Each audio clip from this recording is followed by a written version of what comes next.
Hello, everyone. We are now at 7:09. I just want to confirm that you guys can hear me. Can someone put on the group chat that you can hear me? By the way, I'm using this mic. Thanks, Terence, that you can hear me. Okay. Okay, let me just share a bit of background first. So, first of all, thanks for everyone to be here. I know today is holiday, and of course, in a way, circuit breaker makes every day a holiday in one way or the other. So, and thanks for making the time. Okay, you know that during the, let me just share some background on this event. Okay, during the time when the circuit breaker was announced, then of course, you know, actually, honestly, our business is not really affected because of the things I do before the event. Okay, we are not really affected. Okay, in fact, our revenue go up. It's certain thing, it's certain principle. You know, last time I used to do this course called business model principle, which actually I'm applying the principle in the business model course that I used to do, and actually the business grow by 2-3 times during this time. Okay, and the thing is that, of course, putting that aside, I understand that many of my fellow countrymen are experiencing a lot of difficulty. Okay, businesses are experiencing difficulty. The people are experiencing difficulty, and of course, one of the people that are experiencing difficulty are there are some people who are sort of they are even more dependent than us.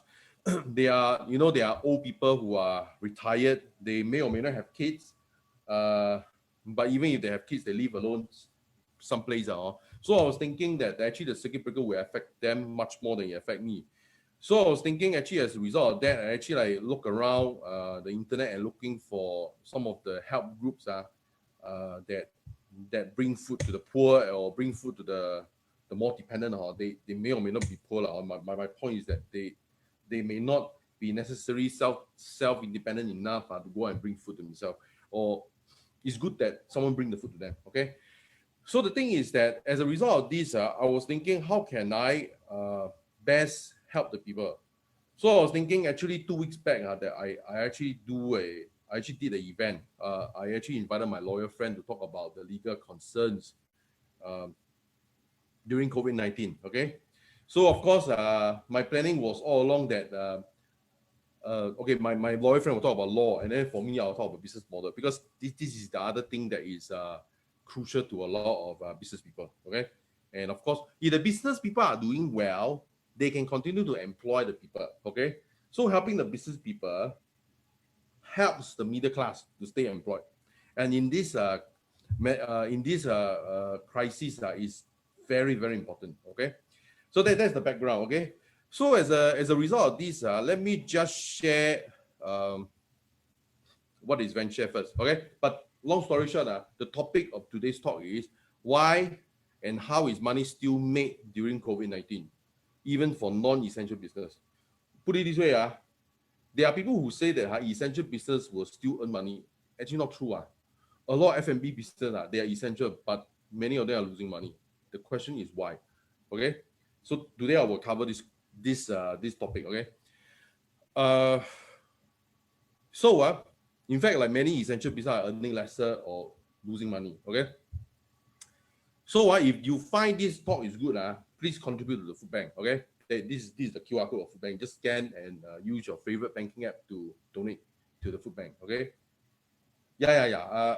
Iris, I heard you. Okay, I will introduce. In fact, there's a slide later to introduce food bank and what. Okay, first I will talk about the VendShare first. Okay, VendShare, we actually did up a video because we actually did up a video to introduce ourselves. So at this moment, I will just play the video. Okay, it doesn't have audio so it was just done like 30 minutes before this event. Okay, so I'll just play. Okay. After this video, of course, the next person I'm going to introduce is Nicole, the founder of Food Bank, and of course, I will let her talk about Food Bank. Okay, so let me see. Okay, this video is about 1 minute 45 seconds. Okay, it is there's no audio, so people are still coming in.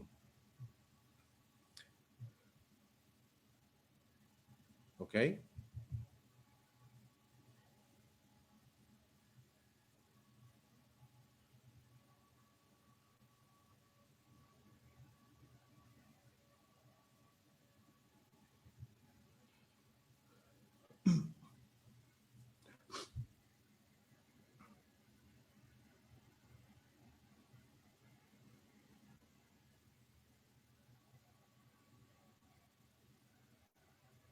That's me, by the way.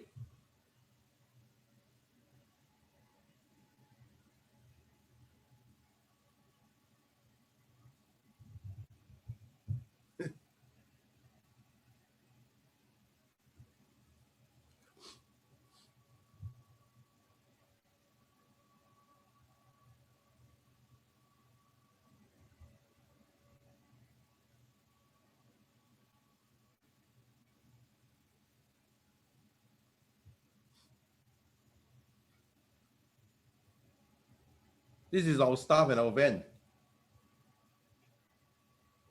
Yeah, this is the t-shirt, man.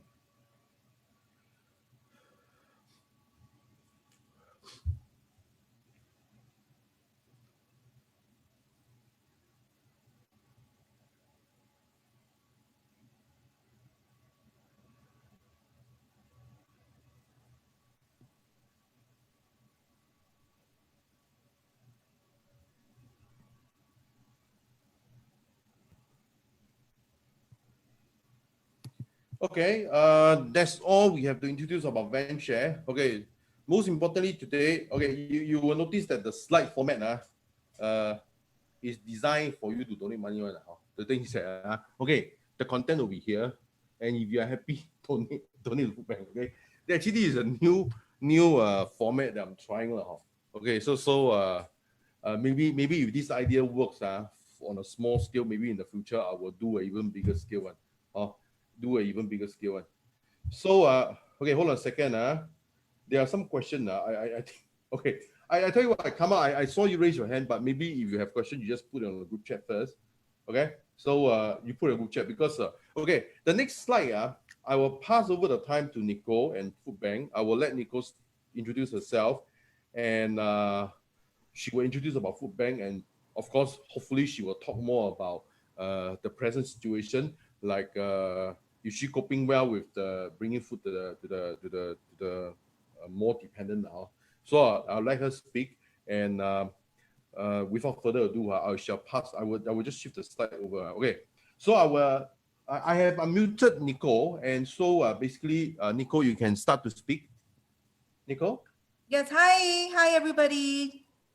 Okay. Yeah. You shall introduce yourself. So maybe I will give you the next 5 to 10 minutes to introduce yourself. Yeah, sure. Give me a moment. Let me remove the video. Yeah, I will do it without the slides for now. There's some technical issues, but I'll just, since it's only 5 to 10 minutes, I would like to share a little bit about what the food bank is doing and what was the purpose of setting up the food bank in Singapore. So I think a lot of you listening in is probably in tune with, wanting to develop your own business or wanting to improve your businesses as well, which is why you're here to listen to Raymond's talk. Maybe just to share a little bit of a background, I am not earning an income from running the food bank. Basically, the food bank is a charity that me and my brother founded in the year 2012. So actually, what I'm currently doing is that I'm running a food distribution business that was founded in 1939. So basically, my grandfather started a food distribution business, and we've been through lots of ups and downs, including bankruptcy and everything else. So I was there when I lost my family home in year 2 of studying in university. So I actually kind of took it upon myself that if one day we are able to revive the family business, we are going to give back to society. And so in 2012, after being in the business for 10 years, we decided to start a charity focusing on food redistribution. So in Singapore, we throw away more than 30% of everything that we import. So Singapore imports 90% and more of everything that we consume. We only grow about 10%, okay? And everything else is really dumped. So 30% of that 90% is thrown away. But more importantly also is, I'm not sure if any of you know, but about 15% of the population that lives in Singapore are basically what we call food insecure. So yes,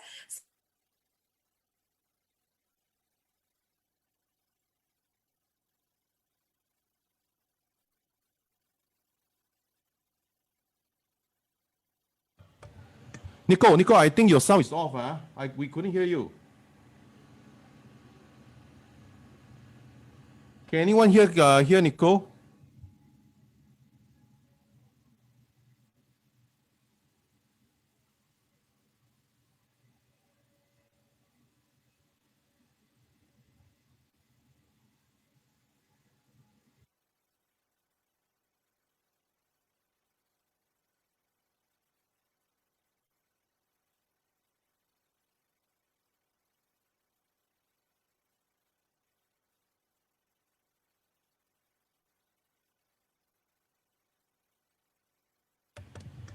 Sorry guys, but just to confirm, can you all hear me?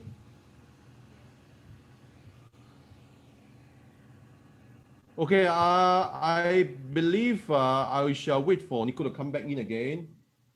We couldn't hear her just now. Never mind, don't worry. Just little of the challenge.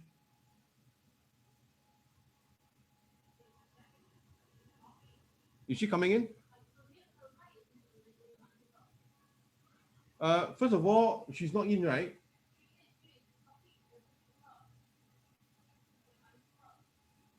Okay.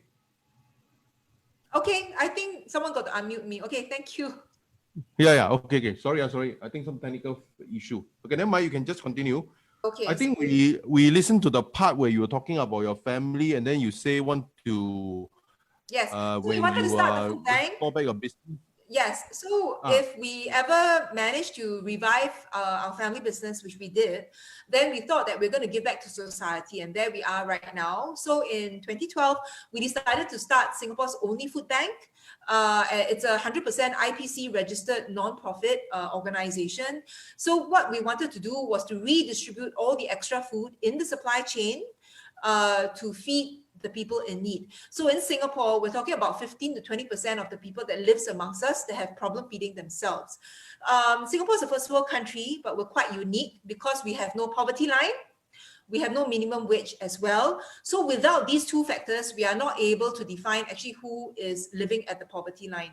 Okay, which is very different from places like Australia or even the US. So what happened was when COVID hit, and I have to say this, we already knew that there were people in need. So currently in our network, we have 360 other charity organizations that is drawing food from us. So it's people like from the Red Cross, to Willing Hearts, to family service centers. As long as you have a food program, you're able to draw food from the food bank. But when the circuit breaker actually hit, we really found a lot of families that got surfaced up. They were actually not people in need, but because of the circuit breaker, the slowing down, the social distancing, some people, maybe they are freelancers, they cannot go into the office to do work and things like that. So suddenly a lot of people's paychecks have stopped. So what happened was we have been receiving a lot of emergency emails telling us that they require food or they have not eaten for like 5 days, 6 days or things like that. Both husband and wife are now jobless and paired with the circuit breaker where the kids cannot go to school. And a lot of the kids, actually more than 12,000 of them, require food aid, actually through free food from the canteens during recess time. So with the circuit breaker setting in, what happens is these children are now sat at home, right? So the entire families really require food or feeding. Then the other problem that we actually realized is that with social distancing, while you wanted to save some of the elderly, right, keeping them safe, the social workers cannot visit them, their families cannot visit them as well, but they're staying alone. So what happens is these elderly are stuck at home without the ability to actually get food. So that's where food charities and a handful of us, like the food bank, that has been given some white labels to be able to go out to the market to help all these people. So we've been given the blanket approval by MTI to actually go door to door to distribute meals. So over the last 7 weeks, we have escalated our feeding program, and till date, as of today, actually, we have gone out about 11,000 meals every day. And this is over and above the food ration packs that we have given out every month as well. And the rest of our distribution still happens. So we currently serve 360 charities and we reach out to close to 200,000 people. And so if you're watching this and if you're lucky enough to be drawing a paycheck this month, I hope that you will spare a thought for those of them who cannot even afford to feed themselves. And the worrying part that I have, honestly, is that I think by Q4 this year, we are going to see a upheaval of unemployment, of people who are going to be jobless. And if food which is already readily available in Singapore, and it can be relatively affordable if you buy from Food Fair, for example, we can get a hot meal at $2.50. But if we have so many people that cannot feed themselves, I wonder what is the greater problem that we are currently facing as a country. So I'd like to thank Raymond and team for allowing me to chip in 5 minutes of my time. And whatever that we raise today, no matter how little or a lot, we are very, very grateful because it helps us to continue our mission. which is all the more important during these difficult times. So thank you to the VendShare team as well. Nico, maybe I will ask you some question. You just mentioned that, I also talked to your colleague before, because I think there was some mention about 10,000 to 11,000 meals being fed to the Singapore families. Can I just understand how much money is 10,000 or 11,000 meal? I want you to tell the figure to my audience so that they get an idea of how much money is involved per day or on a per month basis. Okay, so thank you for asking that question. In fact, we started a Feed the City program in order to help F&B outlets. So we know that a lot of them are quite badly hit. So basically, we are gauging about $5, and that $5 actually includes logistics fees as well, because you need to go door to door. So imagine if you are doing 10,000 trips of Deliveroo or Foodpanda. Okay, so it's not that easy, and therefore that's why we have to factor in. So the F&B outlets maybe draw about $4, and then another $1 will actually go to helping us to settle some of the logistics fees to go door to door. Yeah, so if you're looking at 10,000 meals a day, that's already like $50,000. So it's $50,000 a day. Yeah? Yes, minimally. Okay. Okay. So I want the audience to have a feel, because this is also projected live on Facebook. There's about like 9% watching Facebook Live now. So I just want to have, I want the audience to have an idea of how much money is involved, like $50,000 a day. So of course, we're not going to pressure the audience. Any amount is fine. No amount is too little. Okay, just do what you can. And of course, this video will be left on Facebook and on my website. So of course, when people want to donate online, after that, it is also fine. Okay. So I hope that this event will be able to raise money for the food bank, and indirectly as a result, we can help other Singaporeans to go past this hardship. Yep. Okay. So Nico, thanks for being around. So as of now, I will have to start my course proper. Hopefully, Yes. Hopefully they will find my course entertaining and educational enough that they will put as whatever money they can afford to your course. Okay? Okay. Thank you so much, Thank and you, have a ma'am. good evening. Thank you for having me. Bye. Thank you, Nico. Bye bye. Okay. So we are starting the course proper. Okay. So guys, $50,000 a day. That's a lot of money. Okay. So anyway, okay, so in case okay, during this course I'll be talking about the business model principle that I apply to improve my business. Okay, so much so that I remain relevant during this time. Okay, actually our revenue go up 2-3 times as a result of this crisis. The thing is that we definitely will survive as a company. In fact, we grow the most during this time. But which is also during this time, I feel that there's something I can do for Singaporeans, okay? Because it's also during this time when I can see a lot of my fellow countrymen are suffering, okay? A lot of my fellow countrymen are suffering. So in that case, without further ado, let's just you will find that the slide all got this payment code or okay. I know some of you guys are using a handphone to watch, so you cannot scan while you're using a phone. Iris, can you output the UEN number of the food bank so that they can, during when they're listening, they can kind of paste the UEN of the food bank to their payment app, which they can make payment, make that donation to the food bank. Okay, Iris, you heard me? Okay. So without further ado, with my very good mind, I shall go to the first slide. Okay, let me just do an introduction of myself. I have been a managing consultant for over 15 to 18 years now. Of course, I have 3,000 over clients, as some of you may know, okay? 3,000 over clients. And I have seen their business model in and out, and I understand the business model in and out. And sort of I see a lot of examples in which what makes a good business and what kind of business can grow and what kind of business will survive, what kind of business will surely die. Okay, so the thing is that Yeah, I mean, I'm a management consultant of 3,000 company. I'm not a founder of 3,000 companies. Okay, the thing is that when you are management consultant to that many companies, you start to see a trend. Okay, so as a result of that trend, I will tell you what kind of business can grow or cannot grow. Okay, especially during this COVID-19 crisis.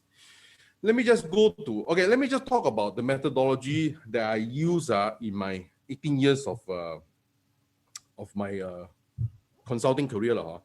Of course, now I'm a businessman. I don't consult anymore. Actually, honestly, basically I don't consult anymore because it's the reason is that many of my clients were sometimes they don't see the trend, and even when I tell them the trend, they don't listen. So actually most of them are having problem now Okay, so let me just tell you methodology first. Okay, the thing is that you see for those people who know me well, I don't really state a lot of opinion, right? Because of opinion got no responsibility, right? Well, I think, let's say for example, I think Bitcoin will go up in price. I think SIA will definitely survive. All these things are all opinion, and it's not responsible one. So the method I use I mean, of course, when I was younger, I was trained in the scientific method. I'm quite proud that I studied science throughout all my education, all the way to university. Okay, so actually sometimes I refer to myself as a scientist. Okay, and I use the scientific method to gauge whether someone is talking nonsense or not talking nonsense. Okay, so basically what scientific method, I just summarize what is scientific method. So if I observe A, then I will see what can I observe later. That means after I observe A, B could be observed. Then later I repeat the experiment another time. Okay, when I observe A again, then B is observed again. And I observe A and B observe again. Then when I do this repeatedly for thousands of times, okay, if in these thousands of times most of the time, when I say most of the time is 99.9% is considered conclusive. When I say most of the time, I don't mean 70%.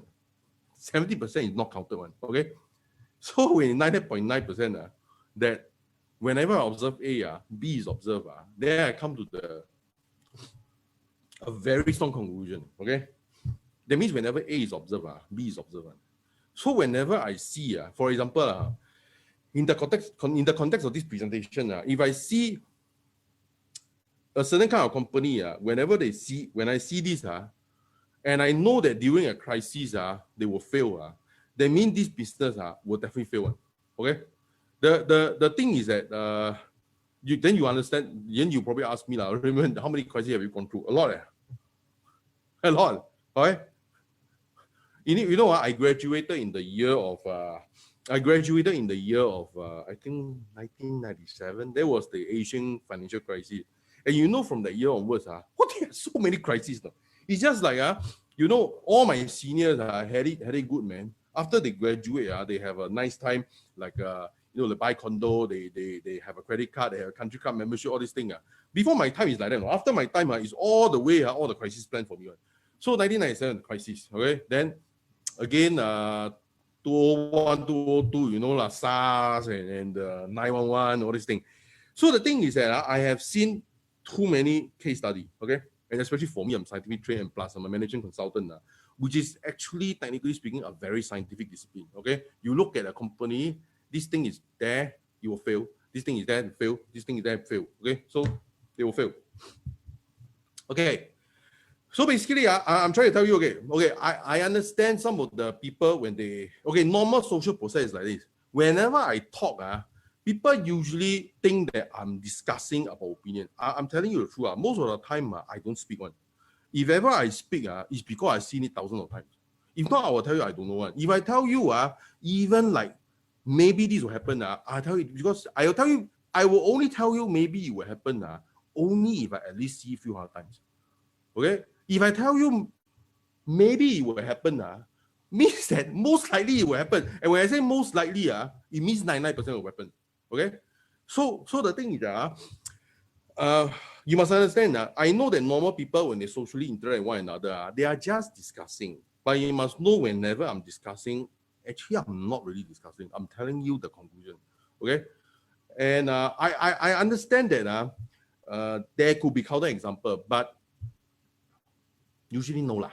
Counter example also don't happen so fast one. Maybe another 30 years, then you will see a counter example. Okay, but never mind. Let me just go on. Okay, so I understand. If you guys disagree with me, then I will tell you I heard you. Means I tell you no need to say. Okay. If you want to tell me I'm wrong, then you prove to me you have seen the same thing few thousand times also. Then I will listen to you. If not, I will just tell you I heard you. I heard you finish it. Then we don't talk anymore. Because you see, I'm already 47 this year. When I was young, people always tell me, Raymond, you are so young. What do you know? Okay, so I say, okay, never mind. I just wait. They wait until it seems that the conclusion I have when I was 25 has not changed for the last 10, 20 years. That means when I see this will happen, right? Okay. That means usually I'm correct. But you see, when you want me to be open-minded, you want me to open-minded until when? So now I'm 47. You want me open-minded until I'm 65? Cannot be, right? Okay. I think usually I'm correct. And for a person, I'm already very open-minded. Okay. Let's the methodology I use something method. If you disagree with me, it's fine. Then you just come to your own conclusion. Okay. Like my clients. Okay. So okay. So now the question left is like, okay, what do COVID-19 casualties have in common? Okay, so maybe while I'm sharing this slide, maybe while I'm sharing, maybe on the group chat you also can share with me the COVID-19 casualty. When I say casualty, I don't mean human beings. Let's talk about human. Let's talk about economic casualty. What kind of business will die out? Okay, as I explained, please, maybe you upload in a group chat. Let's be interactive, interactive. Okay, so we're gonna find out the root cause. Okay, first of all, you must find out what is common. Okay, low margin. Oh, Mr. Lim Xiong Boon say that it's low margin. Never mind. Let's just okay. You say it's low margin. Never mind. We just other than Mr. Lim, any other input? Any other input, please? Got any input?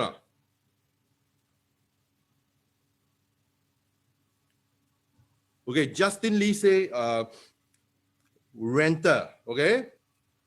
Mr. Lim say again low cash flow. Justin Lee said manpower again. Okay, renter manpower.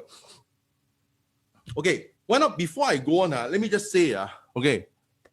For now as I present, I will just tell you these things are just symptoms.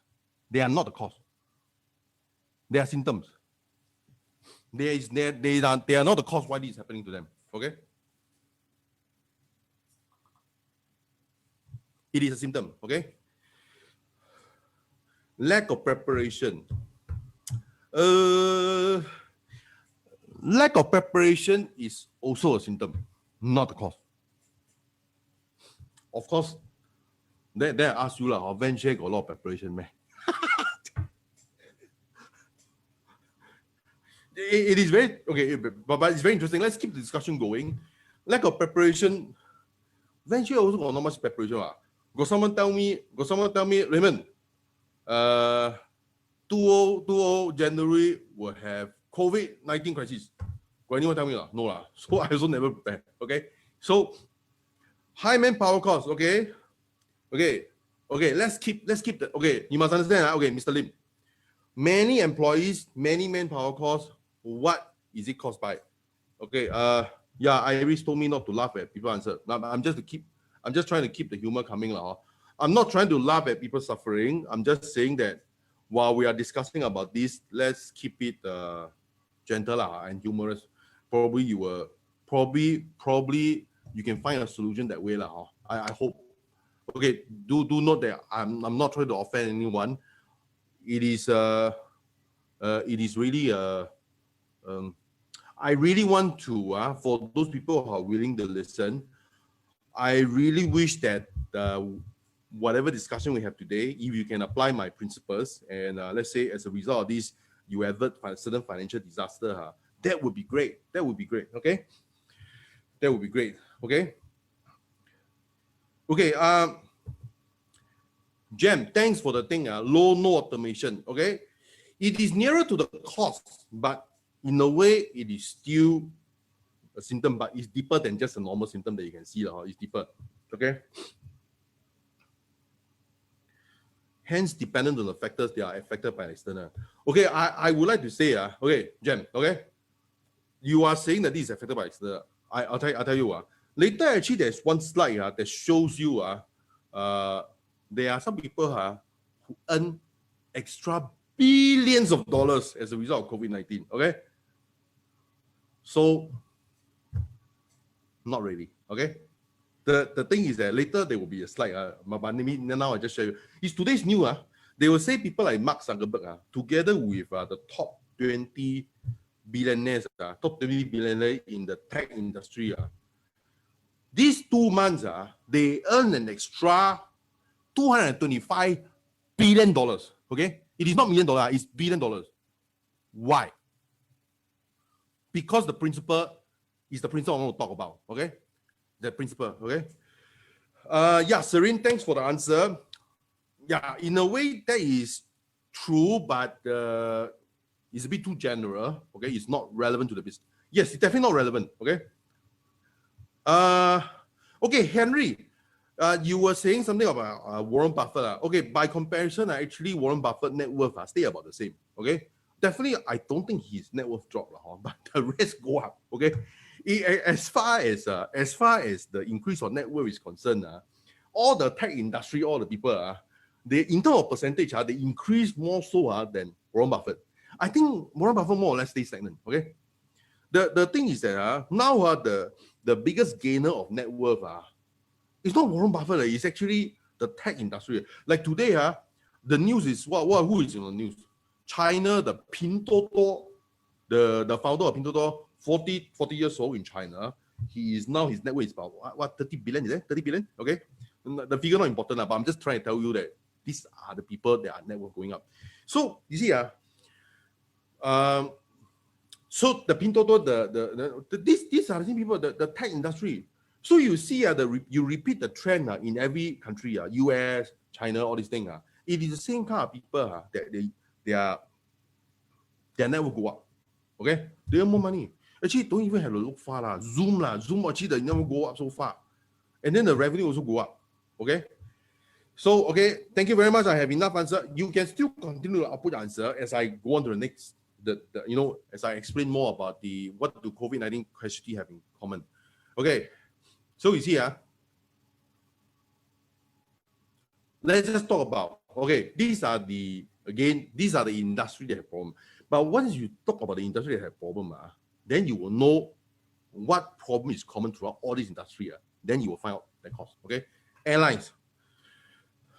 Okay, F&B. Although you say like F&B is essential, right? But F&B still got problem. F&B still got problem, because not all F&B go up. Not F&B go up, right? Okay. Hotels. Okay, let me just give a disclaimer. There are some hotels that recently the government actually bought over their rooms for the purpose of housing quarantine patients. I mean, okay, those are still remain economically relevant.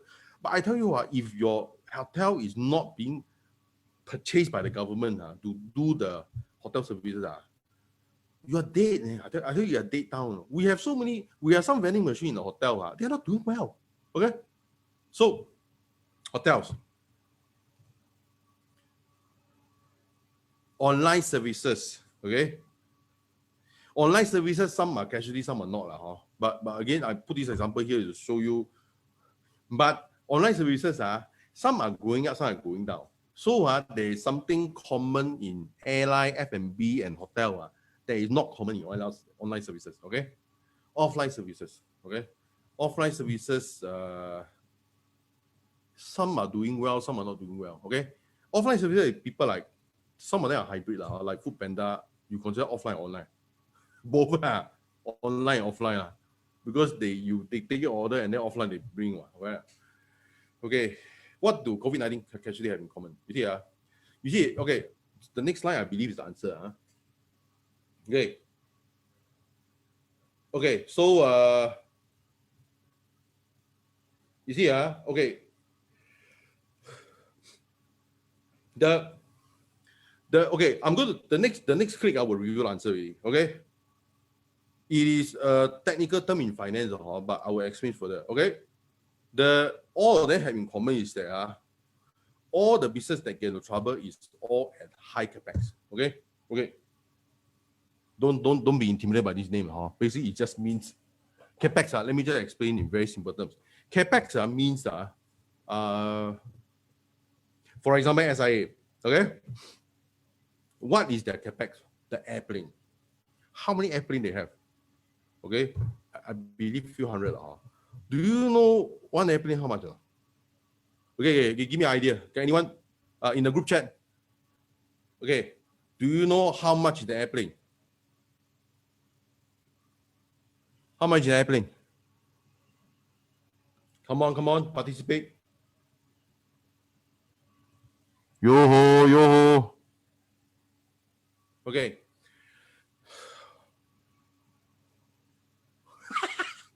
Okay. I'm not laughing at your answer, but it's just that okay. Thanks for answering. Okay. But one airplane is about 1 to 200 million. Okay. Hey, 1 million I will go and buy lah. I tell you, 1 million I will go and buy. I tell you, I will steal from the bank and buy 1 million. Okay. It's not 1 million. It's 100 to 200 million. I believe some planes are more than 200 million. Okay. So you see, let's say I don't know how many planes that does SIA have, but let's just say that argument's sake, they have 300 planes, which I think is an underestimation. But anyway, 200 million. 1, 2, 3, 4, 5, 6. The figure is about, I just put here, the figure is about this number of figure. 6. About 60 billion. Okay.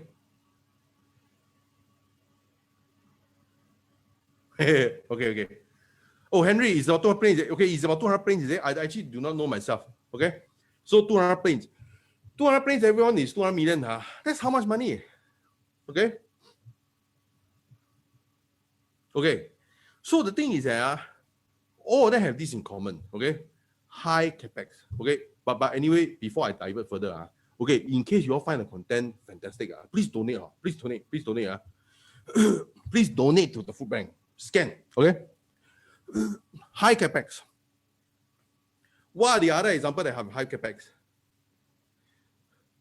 Okay, at the meantime, those people who are my Facebook friend, if you find the content useful, go to my Facebook. Iris, you can put down there my Facebook URL. Okay, so I will put my on the link. Okay, basically I tell you what. Actually the live video in the Facebook there is a. I'll just copy it. Okay, this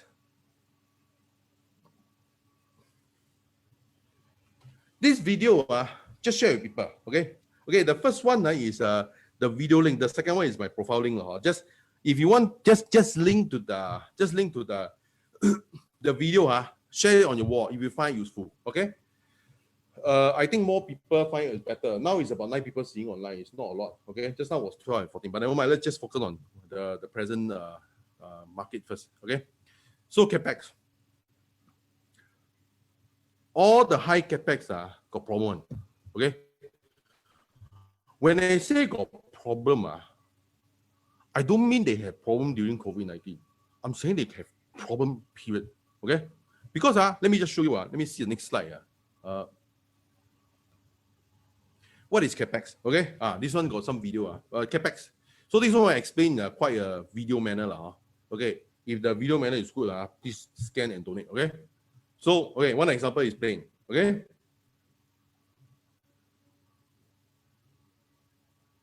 Real estate.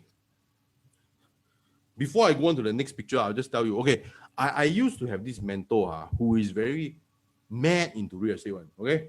So he always tell me, okay, Raymond, when you have money, what do I do? Okay. He will put all the money into real estate and hotel. Okay. Actually, I tell you, in life, don't be so extreme. There is no definite answer one. Okay, so you will put all the money into real estate. Okay, you put all in the hotel, put all in the hotel, put all in the hotel. I personally think he's in big trouble now, lah. Okay, but I really think he's in big trouble now. Because you think people will visit hotel now. I think all our cancellation.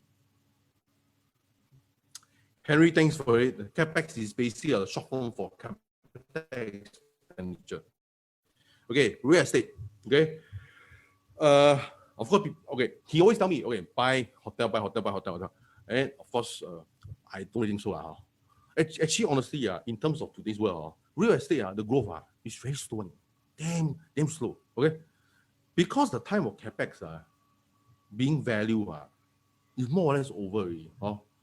And the thing is that the warning signs are there for the last 20 years. It's just people nobody listen to it. Okay. Mr. Lim, thanks for sharing. I saw your share signal. Okay. Okay. So hotel. Okay. I used to have friends tell me, wow, Raymond, must buy gold. Gold will definitely go up. Gold historically will going up. I tell you, that's nonsense also. Gold go down also. Anyway, like I say, I'm a scientist in training. You tell me gold being valued is all nonsense because I'm also a history reader. And let me just tell you, gold is not valued throughout history. Gold was never used as a currency until the 17th century. Okay, when Sir Isaac Newton made an admin error about silver and gold, then he had to make every dollar backed by gold. Actually, money being backed by gold is an accident, You don't think too much of it. So gold as value, all these things, it doesn't stand pretty well. Because you're talking to me, I have to observe A, then I observe B. I have to observe a few thousand times, then I conclude that you're correct. Okay? And even that 1,000 times correct doesn't mean the next time we're correct also. So I give a lot of people a discount when people tell me things like, oh, gold will be precious. Are you sure? even people when they tell me Bitcoin will be precious, I also doubt. Because you got not enough evidence. Okay? So, few more examples of Capex.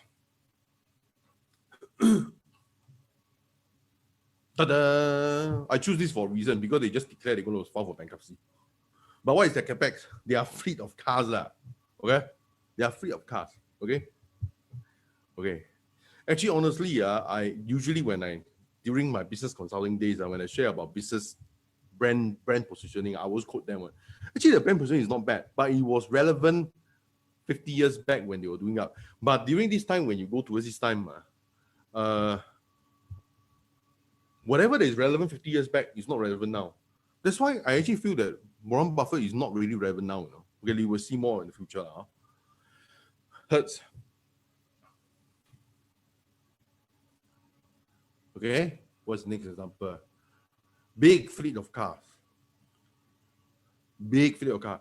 You look at this, I ask you, if now you are the owner of this car, okay, wait. If you are owner of this car, do you think of this as an asset or liability? I tell you, if all this car is owned by you now, I will tell you, you will go bankrupt in no time. Why? You need to maintain all this car. You need to ensure they are clean well, all these things. Actually, whenever people tell me assets is asset, is it really true? Actually, asset, unused asset is liability because there's upkeep cost. Okay.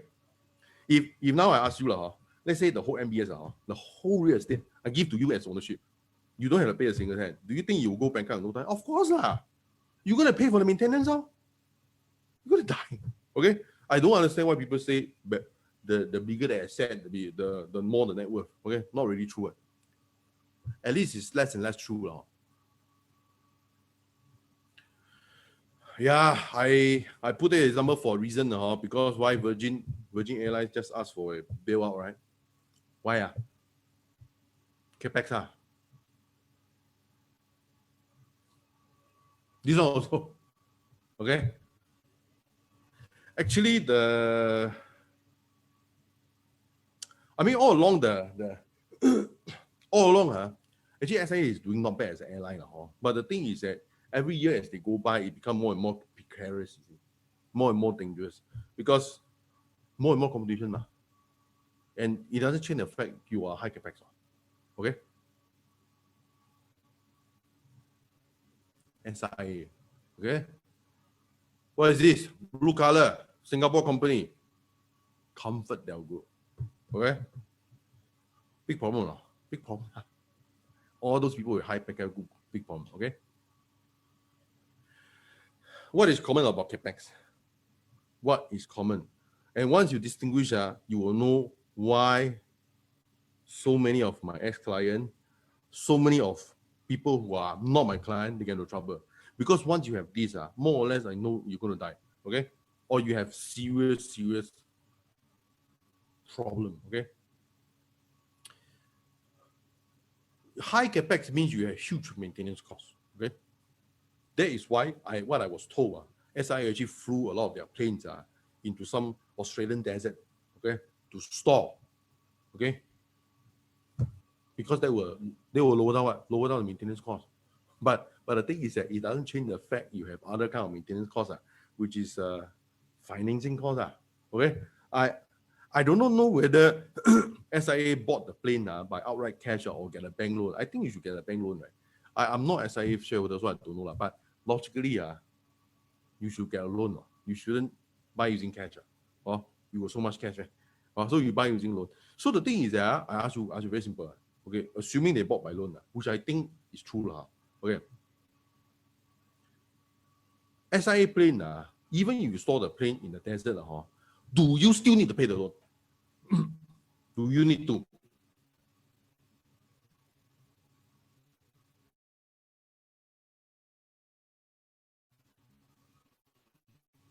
Come on, some answer. Do you still need to pay the loan? Thank you, Takwan. Yes. The answer is yes. So the problem is, huge capex itself is a problem. Okay. Thank you for all the response. Okay.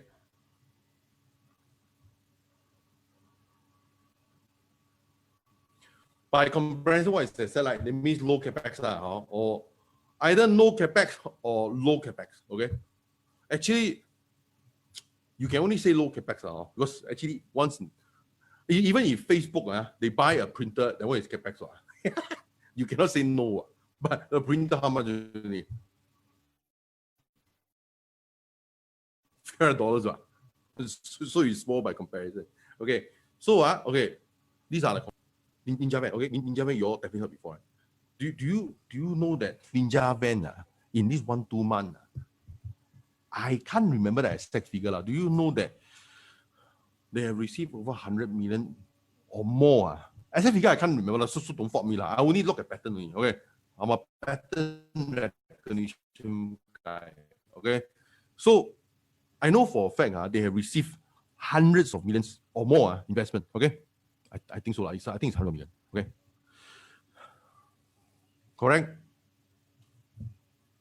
Grab. I tell you, okay, I understand some of you will remember 2 or 3 weeks back, Grab actually made a statement. They say Grab income is affected, all these things. If this goes on, I cannot, the founder say, I cannot really support all the driver. Like, so he said, but okay, Grab cannot support all the driver. Okay, that is true lah. Do you think Grab will die? No lah, of course not lah. The driver driving for Grab may die. Okay? Grab will not die one. I tell you why. Okay? Do you know in the context of high capex, I will tell you, okay, Grab is low capex. Okay? The driver is high capex. Right? Because it's the driver that ran it's the least the car. He's the one that leads the car. So whoever have high capex, they die. Correct. Do you see my pattern? Okay. For those who have an aha moment, can you put on the comment? You say aha. If not, I don't know whether you receive the message or not. Okay. Wow, there are some comments here.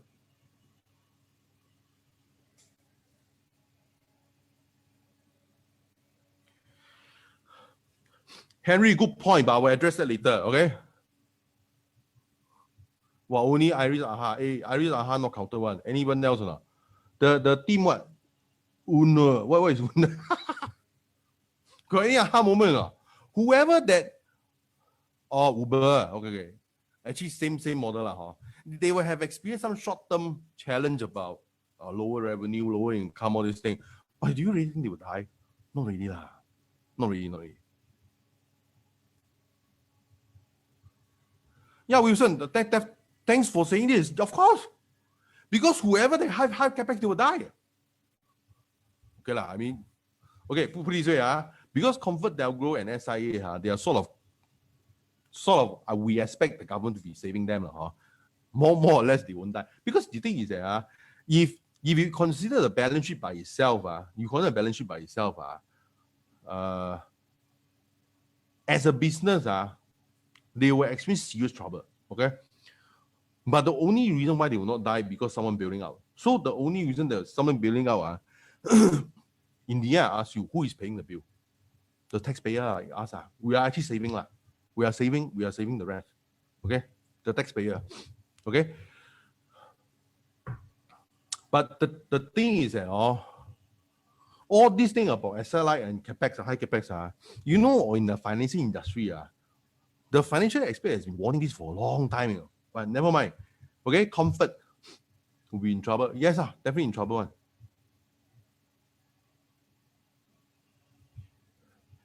Coca-Cola and Nike, Lukman was talking to me, Coca-Cola and Nike. Actually, I am not so sure about Coca-Cola and Nike because the thing is that depending on how you look at it, because that one for me to conclude, I have to look at the financial statement, okay, of Coca-Cola. Because Coca-Cola can be a low capex business. Of course, you may tell me they have a lot of machinery, but the thing is that when you compare with the revenue it's getting, the capex it have is quite low. You get my point. Okay, I put it this way, I know for a fact, Facebook definitely owns the building it's on. Okay, then Raymond, some of you may say, hey, Facebook own the building, it's high capex, right? But you must consider, Facebook own the building, let's say, assuming how much expensive. Let's say the building is 300 million. Hey, compared to his revenue, 300 million is nothing. So it's considered low capex. Okay. Okay. Actually, honestly, I know people are talking about coaching and what, but honestly, okay, this is my opinion. From a scientific standpoint, you may not agree with me, so I'm not making a political stand. As a scientific standpoint, Ho Ching is a scientist, I'm sorry. If I have money to be deployed by a person, I would rather deploy my money, Okay, you may or may not agree with me, but the thing is that the things we say, do you notice that Ho Ching is highly rational? I mean, sometimes she may dress like an auntie, but you really put that aside. Okay, when you are asking someone to handle your money, you better ask someone like her to handle your money, You get my point? She's highly intellectual. I believe she's trained as an engineer. She's highly scientific. She's highly logical. And granting that Temasek has made some wrong investment, but put it this way, if you're handling the country's wealth, you invest in some company, surely some company will go bust. Correct?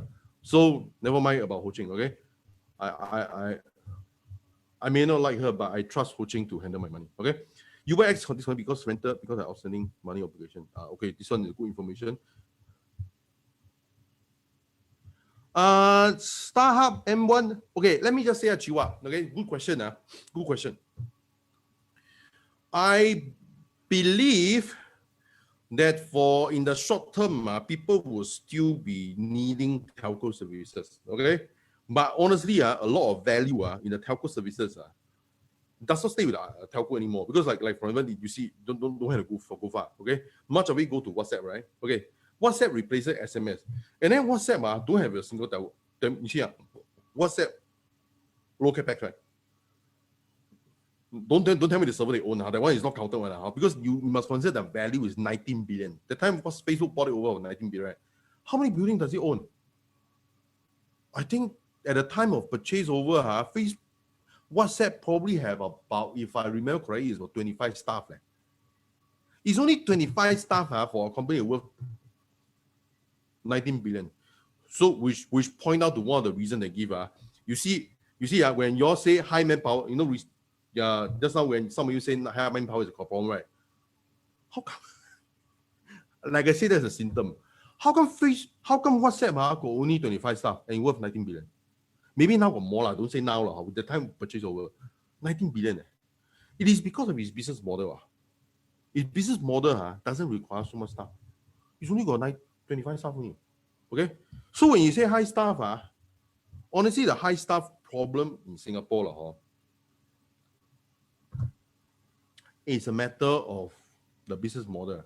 And I know after 3,000 clients, I tell you, many of the businessmen will tell me what. They say, Raymond, my business must be run this way one. Okay? Their time as a consultant, then usually I try to be polite with them. I didn't tell them what I really think. Okay? Because when you tell me, oh, my business must be run, let's say for example, I tell you, your Capex is too high. Then the client tell me, but this is my business, it has to be run this way. Then if you ask me, you know what I would say? Then you die lor. The world don't care whether what you have to run. You see, the world, the free market capitalism will just optimize everything. Will just cut away the things that are inefficient. You can argue with me that I have to run this way, then you die lah. Then you die. Because as a consultant, imagine consultant is like a doctor to a patient. You see, when let's say if my patient come to me and say, I say you should not eat so much roasted thing because you worsen your cancer. Then you imagine the patient want to tell me, say, but Raymond, this is how I eat, and I want to eat this way. Then as a doctor, do you think what I say? I say, then you die lor. A doctor cannot talk like this to the patient. A doctor cannot talk like that. But I tell you, you can tell me that my business run this way, then it's okay, then you die. It's okay one. Then you die. It's okay one. And I'm not trying to be nasty or trying to be. Of course, people say, like that answer don't have EQ. I say, no. I just focus on what is the fact first. Okay. Grab. Two other answer. Facebook low Capex. Very low. Okay, you don't tell me whether they own building. I'm sure they own 1 or 2 buildings, but compared to what they earn, that one is nothing one. Okay. I'm sure they own the building they're in. Okay, I'm sure the building is very, very impressive. How about this one? Google, high Capex or low Capex? Low lah. Don't tell me they own a lot of server room. That one not counted one. Okay, it's counted as Capex. Okay, but compared to what they earn, come on. Okay. You see real estate. For example, let's say real estate, one condominium is, let's say 1 million. Let's say $1 million Capex. Rental income, how much? Let's say you rent $3,000 a month. Means every year about $36,000 rental income. $1 million Capex earn 36,000. Come on, that's nonsense, That's why when some of my mentors tell me,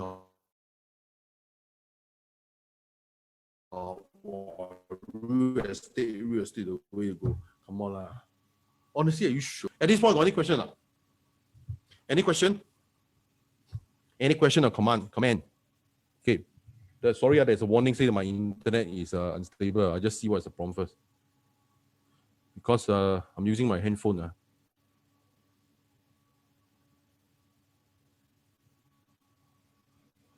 Because my Wi-Fi is not stable. Okay, by right, you should still have internet. Okay. Okay, for VendShare audience, this is the next slide. Wait, let's confirm I never skip any slide. Okay. For VendShare audience, VendShare is asset like now. Because I learned not to believe the nonsense that my client tell me. Okay. Okay. Any comments? Questions? Anyone or any one of you not convinced what I say? Okay. Let me just This one is the mechanics of why high capex got problem. Okay, so you see, you notice one thing. Okay, this one in the old finance course that I teach to VendShare franchisee. I will just say do you know only one kind of person can go bankrupt? Rich people. Poor people cannot go bankrupt. Poor people got no chance to go bankrupt. Okay, let me tell you why. Okay, generally speaking, when you decide to deploy money for investment, or you just deploy money into things that are worthwhile, you have actually, this is the basic flow chart. Okay, like I say you observe A, then you observe B, you observe A, then you observe B, you observe B, then you observe C. Okay, so this one is more or less is there one. Okay, so let's say you have basic investment or you deploy your money for any purpose is to deploy your money into assets. Okay, which make it a capex. Okay, can be capex. Then your hope is that after you deploy the money into buying assets, which in this case could be a real estate, real estate. Okay, so over time, you will say it will increase in value. Then this asset. Okay, but what you have to do is that after this, your asset has to be sold back to another person, liquidate, and you get back money. Okay, this is a normal cycle. Okay, but this one is a generic graph of all deployment of funds. You can picture asset to be a condominium, but I will tell you the chance that a condominium will increase in value, you wait long. Actually, from the viewpoint of scientific reasoning and from the viewpoint of history, you know this craze about real estate increasing in value, making people millionaire, how long only? It's only from late 1950s onwards. Late 1950s onwards to about now, but to me it ended 10 years ago. Okay, it's about this time only, this short amount of time. Okay, technically speaking, before this one, in the history of mankind, it's not really true that investing in real estate will get a lot of money. So in all of 5,000 years of history, it is only true for 80 years. So how can people say it's true? How many examples have you seen? I only see thousands of years example where real estate don't really worth much. It's only now maybe for the last 80 years. I'm not saying that real estate will not grow in value in the time to come, but I feel that even if you grow in value, why do you want to put your money into real estate? It's too slow already. Okay, not to mention when your money is stuck in the real estate, you see, okay, you look at this graph.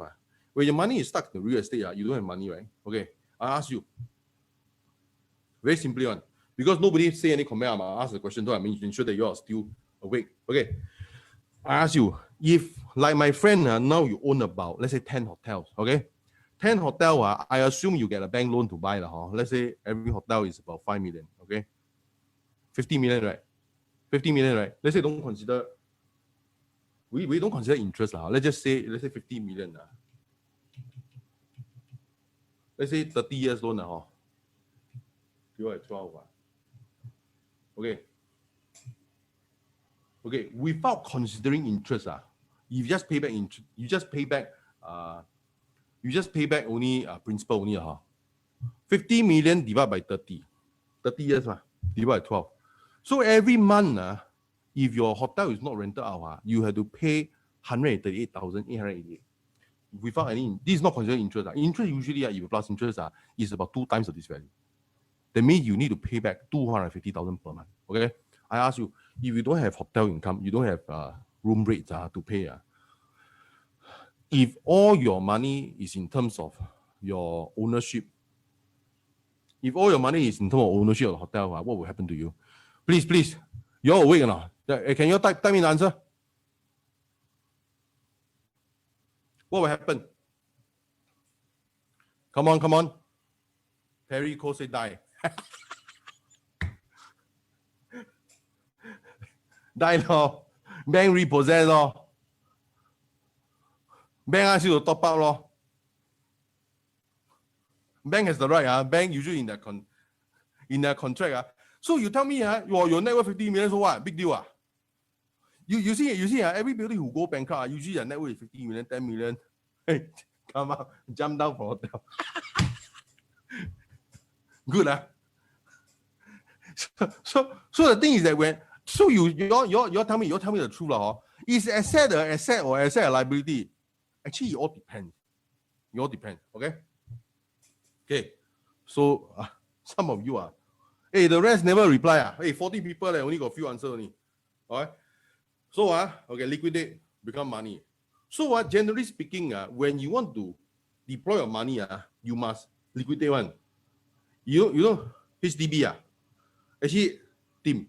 Okay, putting aside the joke about 99 years lease, whether freehold or whatever hold, I tell you, actually the principle is the same. Capex. I put this way, but okay, HDB is it a good capex or bad capex? I put this way, you also have to live into one. You have to live into one. So even if the bad capex is something that you cannot avoid, so if you cannot avoid, don't talk about it. Right? But however, let's say beyond one HDB, you go and buy another condominium, then you go and buy a bungalow, then you go and buy a building, then you're looking for trouble, right? Okay, I'm not saying this because now COVID-19 got this problem. Oh, you mean not COVID-19 don't have this problem? The thing is that the growth of value of real estate in the next 10 years, do you expect to be high? For a few percentage of gain, you're going to lock up tens of millions of dollars. What for? You know, tens of millions of dollars can buy how many vending machines? No point one. Okay, vending. Okay, HDB don't count because you die there have to live in one real estate. Even you don't consider that as an investment because that is not an investment. You are consuming it yourself. Okay. So generally speaking, you must have a liquidation one. Then hopefully more money But the principle of liquidation is so important even if it's not more money, you must liquidate. Okay. So then hopefully the money is being deployed again to another form of asset. Okay, the thing is that some of you have come to my presentation about VendShare before. You know some of the audience actually asked this very naive question to me. Okay, which I don't want to answer because they don't understand the context. They will ask me, Raymond, if it's such a good asset, if it's such a good location, good vending machine, why are you selling the shares? Why are you selling the partial ownership? Why? Because of this Do you know what? If you hold on to the asset, you will die one. You will die one. You hold on to the asset, you will die one. Even if it's a good asset, you still die one. I'm sure that my friend owning hotel, I'm sure before COVID-19 they are considered good because got positive rental income. But now it's good, man. The reason why you have high capex is so very hard to move. The reason why I can move is because I got low capex. Okay.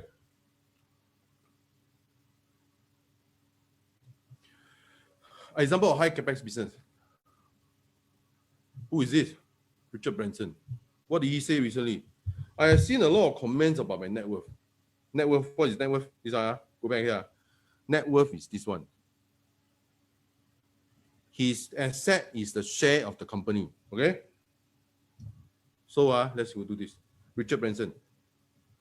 I have seen a lot of comments about my net worth, but that is calculated on the value of Virgin business around the world before this crisis, not sitting as cash in a bank account ready to withdraw. Okay? Correct? Which is this one. Your money stuck here.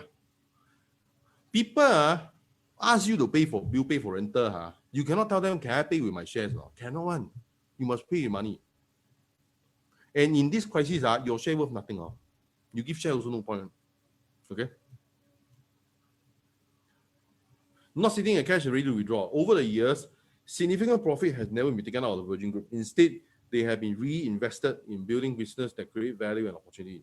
The challenge right now is that there is no money coming out and lots are going out. Okay, revise back. Now, how is Richard Branson handling his money? So you just put aside. Okay, you just put aside. Okay. So basically, for him, he just deploy a fund to asset. Then again, he never exit. Okay, then he deploy more funds again. He deploy more fund again. You think you got money, man?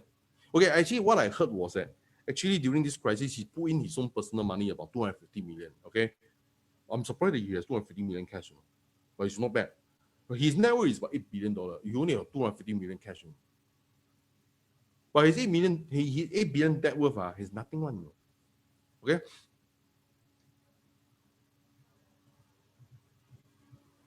Okay. Any question? Any comments? First of all, you all agree or not? Actually, honestly, I don't really care whether you agree or not, because this one is a scientific conclusion. Even you don't agree, it's also true. Okay. But for the record, maybe you tell me whether you all agree or not. Hello, Mr. Lim, got any agreement or disagreement come out or the rest? Okay, there are 39 people. Okay. Hey, if the content is good, must scan, scan and donate. Okay, scan and donate. No need to give me money. Give food bank money. Okay. You just look at this chart. It's very simple one. The trend is undeniable, but it's just that the world needs COVID-19 to remind people that the age of Capex is more or less over already. And in my Facebook, I actually say, whatever is supposed to be happening in 20 years, happen in just 2 months now. Happen in just 2 months. Just 2 months only. 2 months, so many businesses are wiped out. Okay. I mean, I hate to say this. For me, let's just put aside. Okay. There's two parts of me. One is a human being. One part of me is a scientist. To me, as a scientist, the business that is meant to die, if they die now, is for better off for the society. Right? It's better off for the economy. But as a human being, I can only say, wait. As a human being, I can only say, I feel very sad that your business is no longer relevant, and you sort of have to exit the business world, exit the economy. But the thing is that it's probably only I have the moral strength to say this, because I have been their management consultant. I have warned them for many years. Since they don't listen, let someone else take over. I'm sorry. But for those who are relevant, who can still save themselves, please save yourself now. Okay. But now since you know Capex is the problem, then later I'll tell you how to use this low Capex thing to innovate. Okay. So in the last 3 decades, the wealth from asset-light companies are growing the fastest. General population ignores it. So you see, over the last, this one is from 1400 years. You go for then you see 1850 telephone is, of course, if you look backwards, telephone is high Capex because you need to lay all the cable. This is Capex. Okay. But again, for the value you create, even at that point of time, it's not really a higher Capex. So then you go up car, man on the moon, pop, all this thing. Okay, maybe it's too small, I don't know where you can read it. Okay, here is microprocessor, word processor, MS-DOS, Apple, Windows, www, which is World Wide Web, internet, obviously. Cell phones, DVD, hybrid car, Google, YouTube, Facebook. You see, when you go up there, it's more and more intangible. Because Google, YouTube, Facebook, this Google, YouTube, and Facebook doesn't even exist the form of a hardware. The rest are still does. Hybrid car, these things still, they do exist. Hardware usually have Capex. 3D movie, it's getting more and more intangible. This thing is going more and more intangible, and the trend will go faster and faster.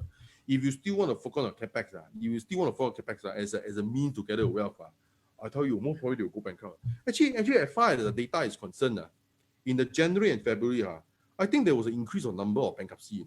There's a lot of bankruptcy cases. Okay, that is not even now. That is not even May. I tell you, the next few months, bankrupt. Only rich people can go bankrupt. Only rich people with a lot of paper, they don't know how to cash out, can go bankrupt.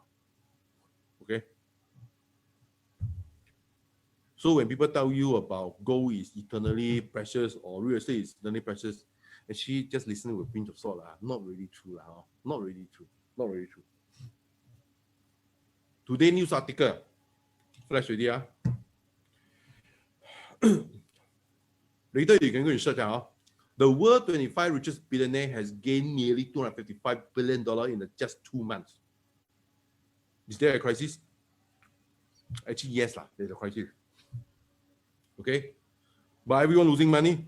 No, not really. The wealth is changing hands. Okay, For me, my business increased, not $1 billion stage, but honestly, increased a lot, but you just have to know the trend. Facebook itself is already very low capex. Everything is low capex. Okay. Any comments? Okay. Now we talk about capex already. We talk about, okay, because I tell you why. Okay. The thing is that all high capex are in trouble. But did I say that low capex got no trouble? Henry, thank you for saying this. Okay, Henry just made a statement. 危机是有钱人的机会. Okay. Yes and no. Okay, 危机 is 有钱的机会. Let me translate English because I noticed that some people only understand English. Okay. Danger is an opportunity for the rich. Yes and no. Okay. Because it is also opportunity for the poor. If you know what's going on, it's also opportunity for poor. It's not only for the rich. Okay. So I must correct you. It is definitely an opportunity for the rich, but it's also an opportunity for the poor. Definitely an opportunity for the poor. In fact, more so, it's more like an opportunity for the poor. Let me tell you, I will tell you a very obvious thing, but you probably never think of it. Okay, I ask you. You know, the next rich person that you can ever find in the world, the next rich person, because always there's a rich person. Is it true that the next rich person is poor now? I know it sounds like a 欠扁问答题了, but the person is going to be rich tomorrow or next year or 2 years later. Since he's going to get rich only 2 years later, is it true that he's poor now? So you cannot say that danger is only opportunity for the rich. It's also opportunity for the poor. It's also opportunity for the poor. But you must know what is going on. Because I tell you, recently I heard so many of my mentors, invest in real estate, invest in a hotel, I tell you, please don't waste your time. Please don't. It is a danger. This real estate thing is only true 80 years out of 5,000 years of human history. How can it be true? I know I sound very emotional because the thing is that as a scientific person, I don't listen to the bullcrap people say one, you know. How can it be true at all? It is not true. Since it's only true 80 years of the time, it cannot be true all the time. On the other hand, Newton's laws of motion is true for all eternity. How can you compare the truth of real estate investment to the truth of scientific principle? It's not true. Not of gold, not even of Bitcoin. Okay? You know, I actually have a blockchain book, but I talk about blockchain, I don't talk about Bitcoin. Okay?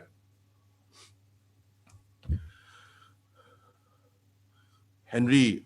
Okay, Henry made a comment I want to share. Unless you have more money to hold real estate. I tell you, even if you got money, you don't put in the real estate, it's a bloody waste of time. Don't. No, even if you have more money, you don't hold real estate. Okay, I put it this way. Okay, if you have $100 million, you want to buy a bungalow for yourself, by all means buy that. But you don't call it investment. You just buy it because you like to have a swimming pool in your house, you want to have a spa, you want to have 10 maids serving you. You want to spend that money, go and spend, but don't say it's a good investment. It's not an investment.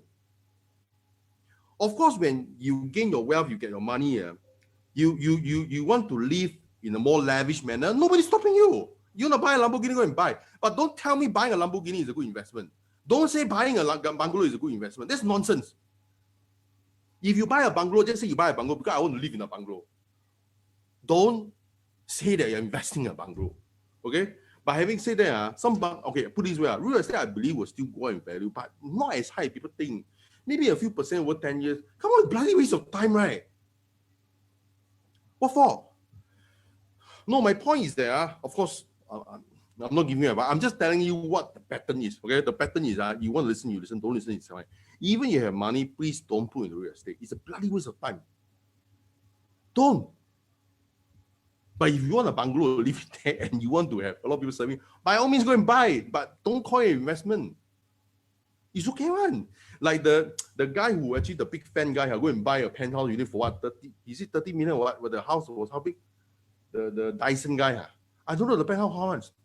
30 million or what? Is it 100 million or above? I just can't remember. Yet if you want to buy just because you want to live like a king, then you go and buy it, but don't call it investment, please. It's not an investment. Okay, Junjie, okay. The thing is that, okay, technically speaking, whenever people talk about investment, I will have a lot of disclaimer. So my thinking is that, my point is that just know the background. The thing is that don't listen to people's nonsense about, oh, this one is a REIT, you invest in it. This one got a group of hotel, all this. Seriously?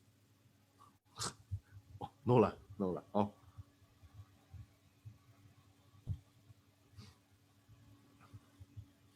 Henry, good point lah. Okay. If he bought it 50 years back, okay, Henry says something like, my rich elder brother bought more than 10 property in Malaysia, collecting rent, can retire. Very good point. If you bought it about 20, 30 years ago, by all means, keep it lah. Nobody say you cannot keep it. But by all means, now you want to buy more 20, 30 units, please. Okay, even if you still continue to make money, there are easier way to make money, right? Why go through real estate? Real estate is not under your control. But anyway, like I say, I'm just telling you what I observe. I got not much emotion, okay? I will just tell you whenever I observe A, I will be, okay? People have asset will have serious trouble. And even if you don't have trouble, there's a better way to use your money. So don't bother about real estate. Like I say, if you want to buy one or two, you want to live like a king, by all means go and buy one or two and live like a king, like nothing wrong. Okay. So putting Capex aside, there is a question of value. Okay. I ask you, okay? This is not a trick question. Let's say if you are in a desert, if you don't drink this cup of water, you will die. What is the value of this cup of water? Say. Okay, can someone tell me, if let's say you don't drink this cup of water, you will die? Okay, priceless is very esoteric lah. Put a figure lah. $10 or $1,000 or $5,000 or whatever. Put a figure. Priceless is what? Terrence, why is zero? Okay, how much are we willing to pay? How much are you willing to pay?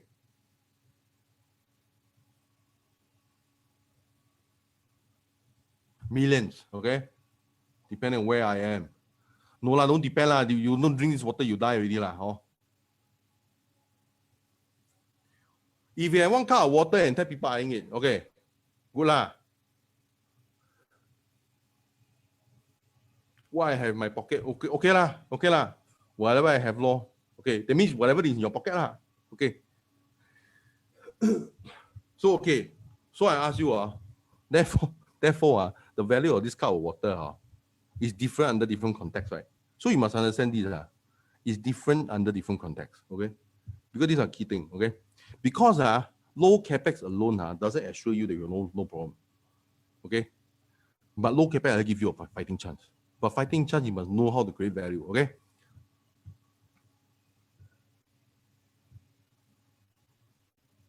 Lukman, don't talk about long term first. We talk about at this point, you don't drink, you'll die. But after you drink, of course, we say maybe 5 to 10 days from now, you'll go to a city where you have ample supply of water. We don't talk about that, okay? We don't talk about long term. Of course, when you are in a desert, you drink this water, you survive. Of course, the next 5 or 10 days, you will try to go to a city. So don't talk about that, okay? Because long term, very hard to say one. Okay.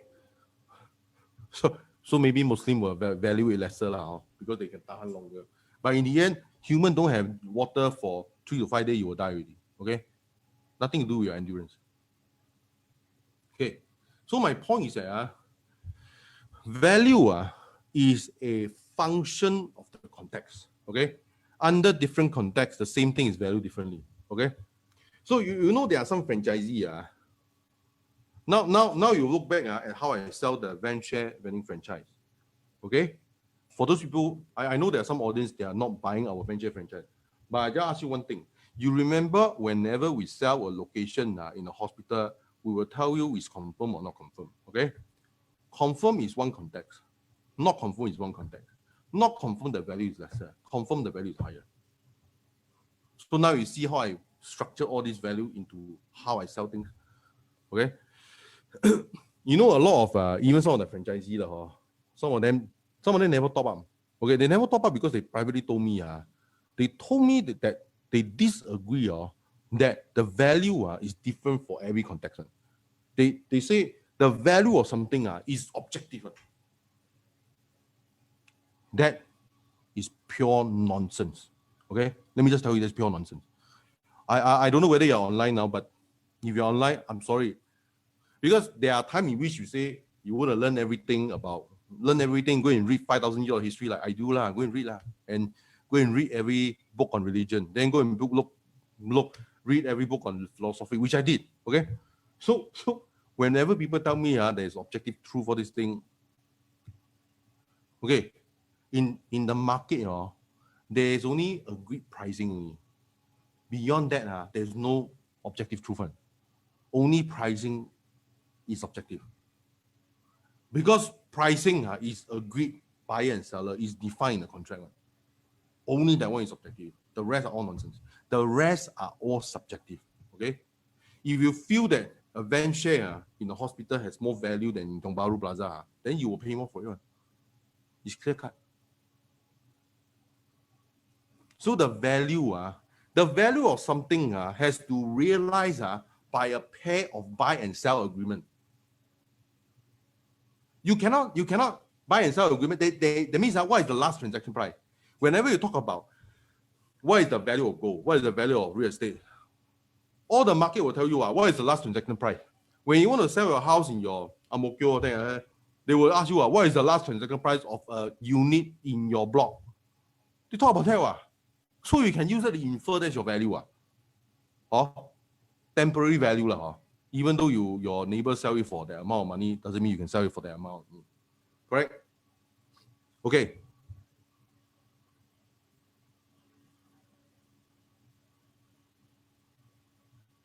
Okay, Karma, very good question. But okay, Henry Gen made a very good point. Just like face mask during the early time of COVID-19. Okay, so you see, actually you must understand. Actually, in this course, I was fighting within myself whether I want to talk about economics, because the economics can be quite complicated. Under economics, there is this guy called Hayek, which is he got Nobel Prize about tens of years ago. Okay, basically he said that pricing is a signaling mechanism. All the knowledge of society is embedded into the pricing of matters. Okay, so I ask you, whenever there's COVID-19 crisis, then the mask go up in value. Okay, $40, $60, $80. What is it trying to signal to the market? That masks are needed. So when masks are needed, what happened? People come in and import more masks. And when people import more masks, what happened? They lower down the price. He said he sell for $80, I sell for $60. Then I sell for $30. Then it will go down. You go down. Until such point of time in economy, you call it perfect competition. Perfect competition. So you go down to a point where now it's hover about $19 to $20. It's about that price. Right? Okay. So Kamal asks, okay. Market demand must be, Henry, market demand must be reflected by a buying and selling pair. If not, all these things are esoteric one. You cannot go around and tell people, oh, my cup of water is $10,000. Then I'll ask you, who is the last person who paid $10 for this cup? Because I got no emotion. Because the thing is that, whenever people say, oh, this mask is $100, I got no emotion. Because I won't say that you are trying to fleece off and the society. No. Because I look at it differently. If I don't pay you $100, I won't get the mask. It's simple as that. And because you can be paid $100, some of the people in Singapore can be saved. So I don't see that you are trying to profit from this. Because to me, there's nothing wrong with profiting from things. You must just represent the truth only. Okay? Because you put it this way, to get the water to a desert, hey, you don't think of it simply. Got no logistic cost on there. The mask also got logistic cost. When he sell higher, doesn't mean anything on it. Even the webcam that I'm buying now, I was told that before COVID-19, it was only $50. You know how much I paid for it? $185. Why? Because I need it. Okay. So value is a function of context. Okay. Value is a function of context. This one very important because a lot of Singaporeans don't understand it. The context is decisive. Okay, for those people who attended my earlier course about business model, you probably heard of this story before, but let me just repeat it. Okay, because I think people understand a lot more things from story. Okay,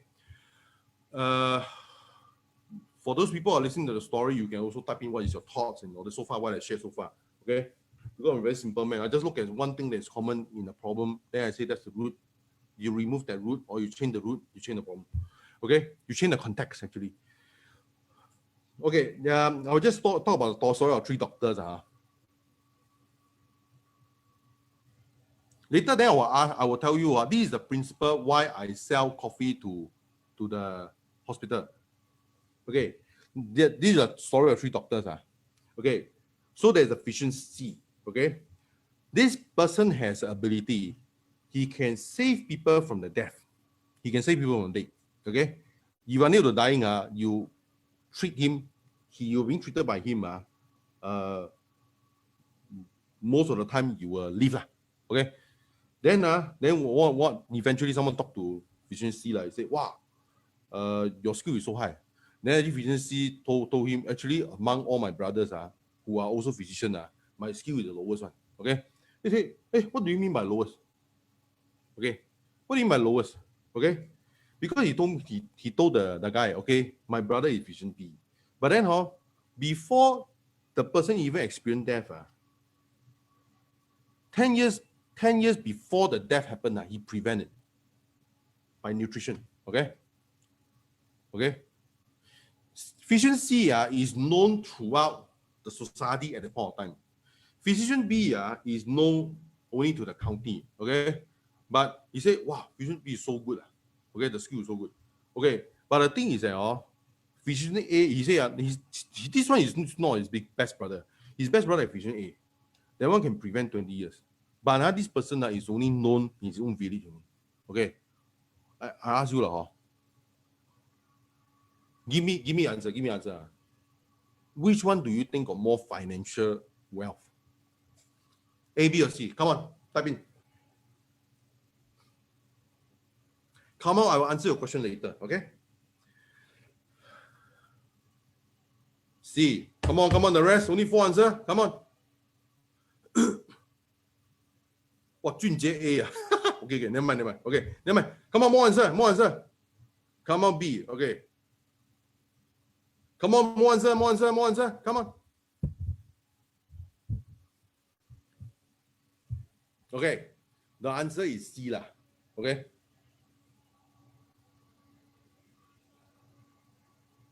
The answer is C. Okay.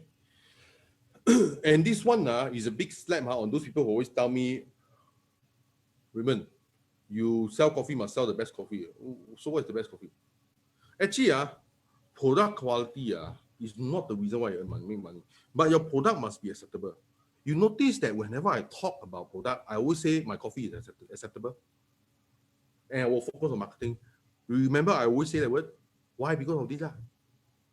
Because marketing will change the value. The context will change the value of the coffee. The value of the coffee is determined by its context, not by its product quality.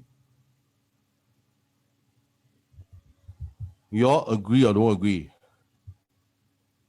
Agree or not? Okay, Mr. Lim say agree.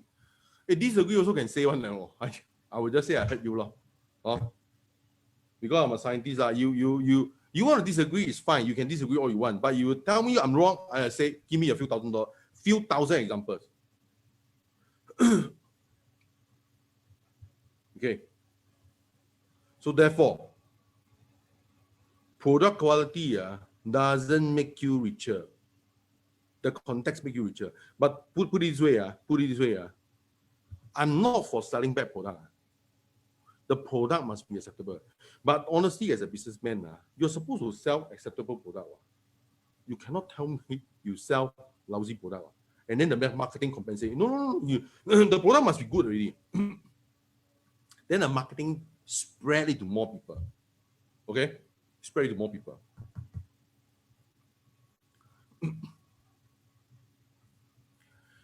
Another story. Okay? Okay, this farmer, okay, he had this hand lotion formula, okay, to prevent frostbite. So that during winter, they can do some preparation work on the farm. Okay? So when he apply this lotion, when he do some preparation work for winter, so that spring he can start planting, okay? So this formula, so this formula has it, he has it, so it prevent him from frostbite, okay? So this is the thing. So of course, to another person, again, you will see the application of context, okay? So this is a scholar, okay? Basically, the scholar buys from this farmer the recipe of the lotion, okay? This lotion prevent frostbite. Okay? But what he did with this lotion, he's not a farmer. So what's the use? He's not a farmer. He sells to a king. Why he sells to a king for what? The king going to farm. Okay, so you see, so what the king does with the lotion formula, very simple one. He applied the lotion to all his soldiers, so that his soldiers will not have frostbite during winter. But to what end? So the what? The soldier go and farm? No. The soldier attack another country and conquer another country.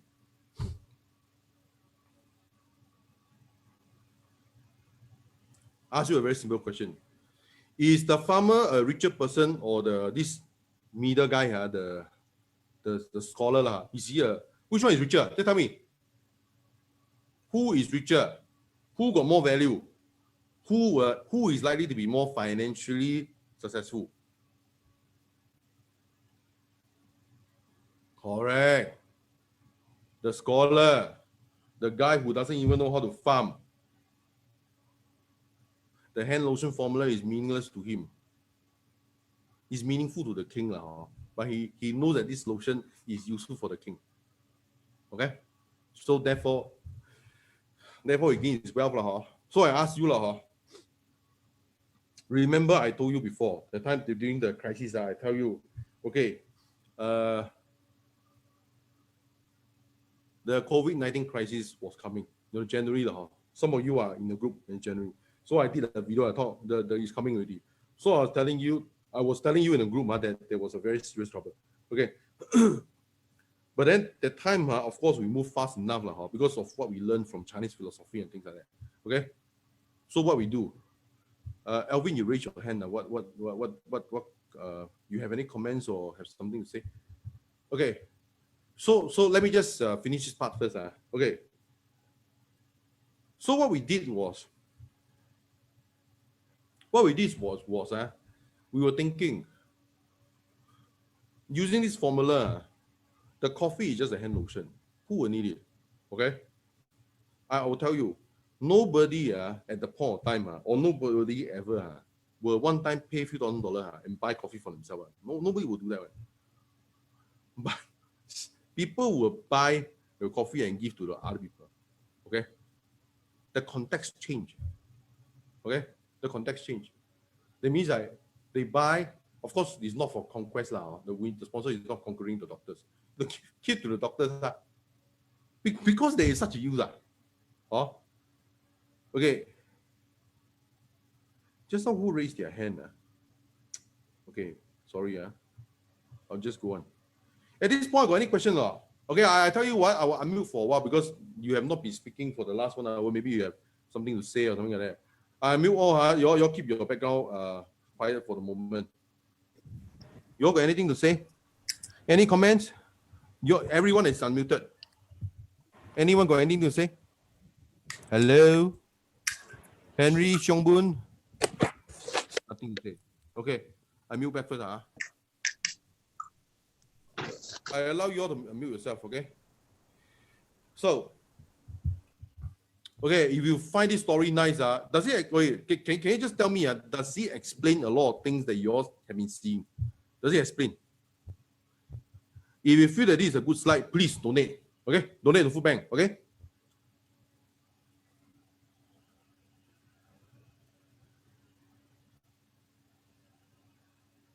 The key of business is to change the meaning and context, okay? The meaning and context. Once you change the meaning and context, you change the value. You even change the value of the vending machine. You even change the value of the whole VendShare business. The thing is that since the underlying condition change, this is a COVID-19 crisis change, you change the meaning of the business. Actually, in this charity talk, of course, I meant to educate, but I also want to change the meaning in what people think about asset. The thing is that before this thing crisis, people always talk about buying real estate, buying share, buying those things. All these things is temporary. You may have some temporary increase, but the point is that the growth is not there. The growth is not there. Okay? When I give this talk, partially, of course, partially means 90%, is still to give to the poor. But on the one hand, is to start the so-called the awareness that the economic world is not as simple as you think it to be. You just look at it scientifically, you can see a lot of underlying trend. It is undeniable. Okay? Change the meaning and context. That's why the Chinese word for business is 生意. Actually, Chinese is very wise. It's a very wide race. 生意 is actually, well, of course, when people use the word 生意in Chinese, people are talking about business. But you notice that 生意 is the birth of meaning. It's the birth of meaning. You notice that? It's the birth of meaning.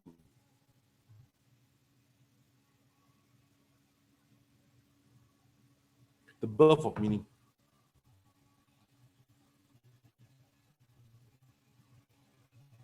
Okay. Okay, Iris, I heard you. Never mind.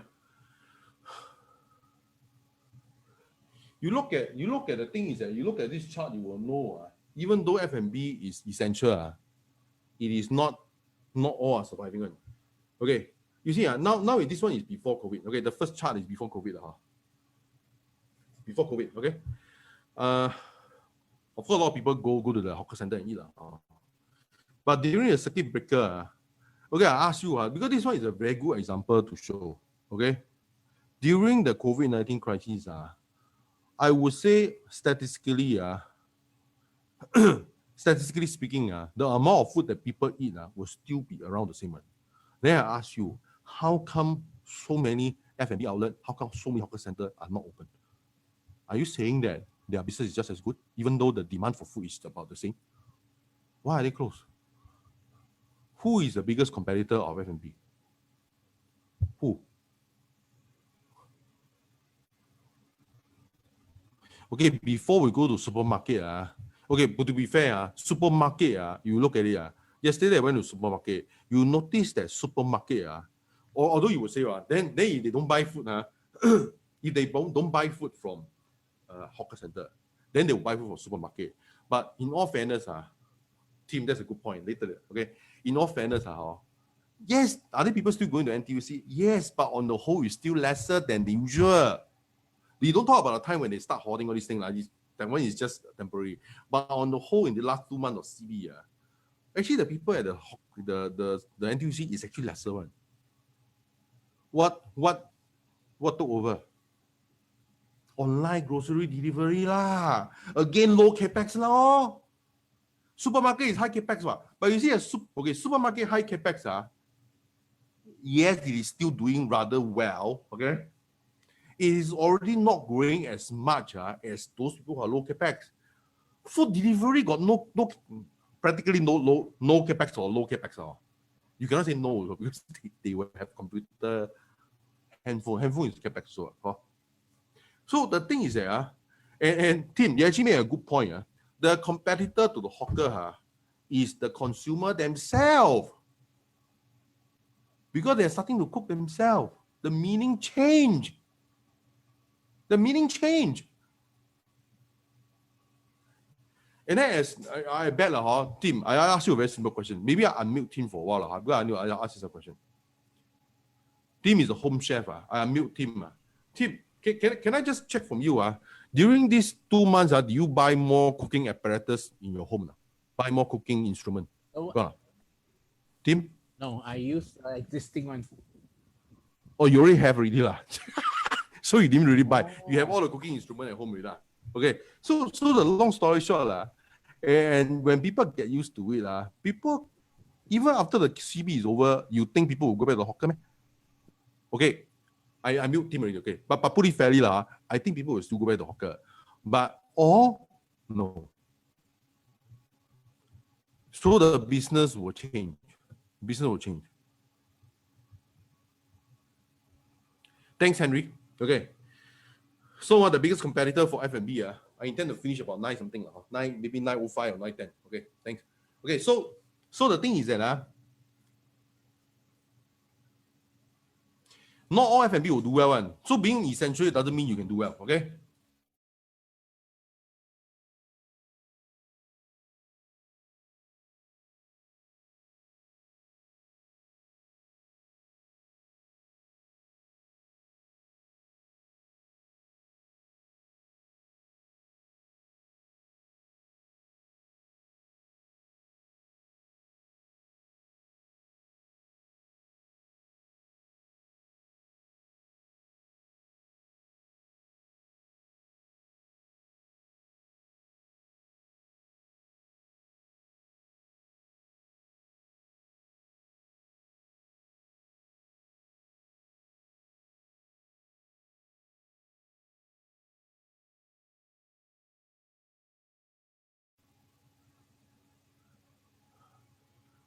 Sorry, let me just share the screen again.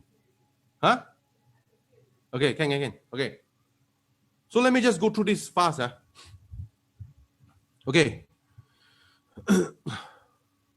The value of meaning you see. Okay. Actually, maybe we just skip the first one. We just talk about the second one. We are high flux are nearer to thing. Okay. High flux, when you got into trouble, I check the financial statement and all this thing. I noticed that when I check the statement, shockingly, 70 to 80% of its revenue is from turnkey project. Okay. Actually, this one we have some discussion in the franchisee group before. Okay. 70% of its income is from turnkey project. Good or no good? It's no good. First of all, turnkey project got high Capex. Okay. Very extremely high. Okay. Of course, one project is 100 million, 200 million. But honestly, if you don't get it, you lose 200 million. But if you do water processing, then for example, let's say there's a cost. Let's say there's a revenue. Every ml that you process, maybe it's 0.01 cent. Which one is better? Which business is better? 0.01 cent or 100 million? Which one? Can you tell me? Wait. Can you tell me which business model is better?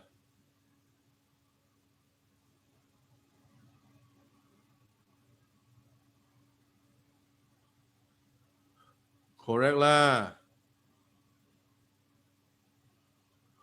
0.01 cent lah. Produce water better. Okay? Better one. Okay, actually I wanted to give you more example, but the point is that I think we don't have enough time. Okay, the same example for drilling for oil, for refining oil. Refining oil is more predictable. Okay, the thing is that predictable give you value. Okay, NTUC versus grocery delivery. NTUC still got income, but grocery delivery is very predictable, and you got low capex. Okay. Okay, I'm supposed to show you some. Kimberly-Clark, you know what company is it? What do they sell? They sell toilet paper.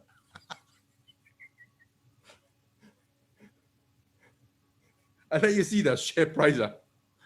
Even during this time, I look at the share price. Okay.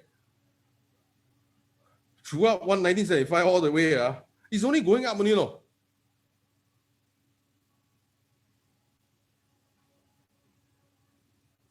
Zicai, actually good question. Okay. Like I said just now, low capex only give you a chance. It doesn't mean they won't go bankrupt. Especially Honest B, the founders. Okay. I don't want to say something that's defamatory. I think the founders are being so-called brought to the court because they use the money in a certain way lah, that the shareholders don't know, like to buy a condominium in Tokyo, all these things. And honestly, even for Honest Bee, the way they run their business is quite high capex, you know. They actually, that time, they go and rent one whole space there to people see. If you're already online, what for you do all this nonsense? If you're online, just be online all the way, you know. Why you go and rent one space and then buy so many equipment? Eh? What for? Yeah, just need that. Of course, misusing the fund is one thing, okay? But even putting the misusing aside, why did they open the outlet for people to tour? Honestly, it's supposed to be just delivering things. If you're low capex, just stay with low capex. Why you want to nonsensically go and add all this nonsense for what? Okay. Anyway, good question. Very good question. Okay. Okay, like I say, low capex only give you a chance. But if you low capex, but yet you're dishonest, I screw it. You are failed because you're dishonest. I want to tell you is that if you have high capex, even your honest was no point. Even your honest will die. You know. We are not saying people like High Flux, the founder of High is dishonest. We are not saying that she's dishonest. No. She's honest. But the okay, Kimberly, I show you. Yeah. Highly. Look at Kimberly.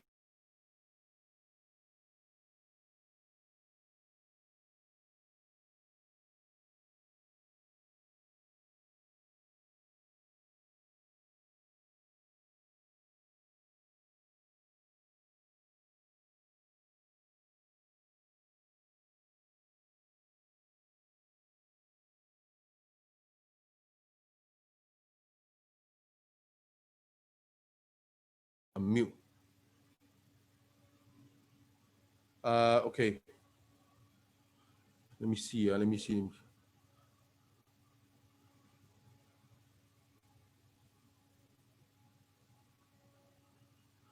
let me just shift very fast.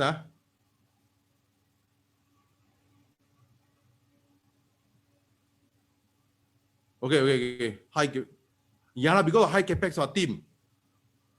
You see, all the things you say is still symptomatic, it's just symptom only. But the reason why they have high gearing ratio is because they have high capex. I tell you, VendShare got zero debt, no gearing at all. I'm serious, man. Okay, let's go on.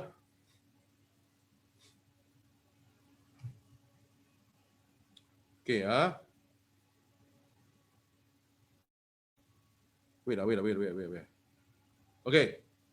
Certainty is one of the greatest component of value, okay? Wait, Okay, certainly one of the greatest component of value. The thing is that people has been underestimating the value of certainty, okay? Remember when I tell you that the coffee is drank for free by the hospital, but is paid for by sponsor. What does it give you? Certainty.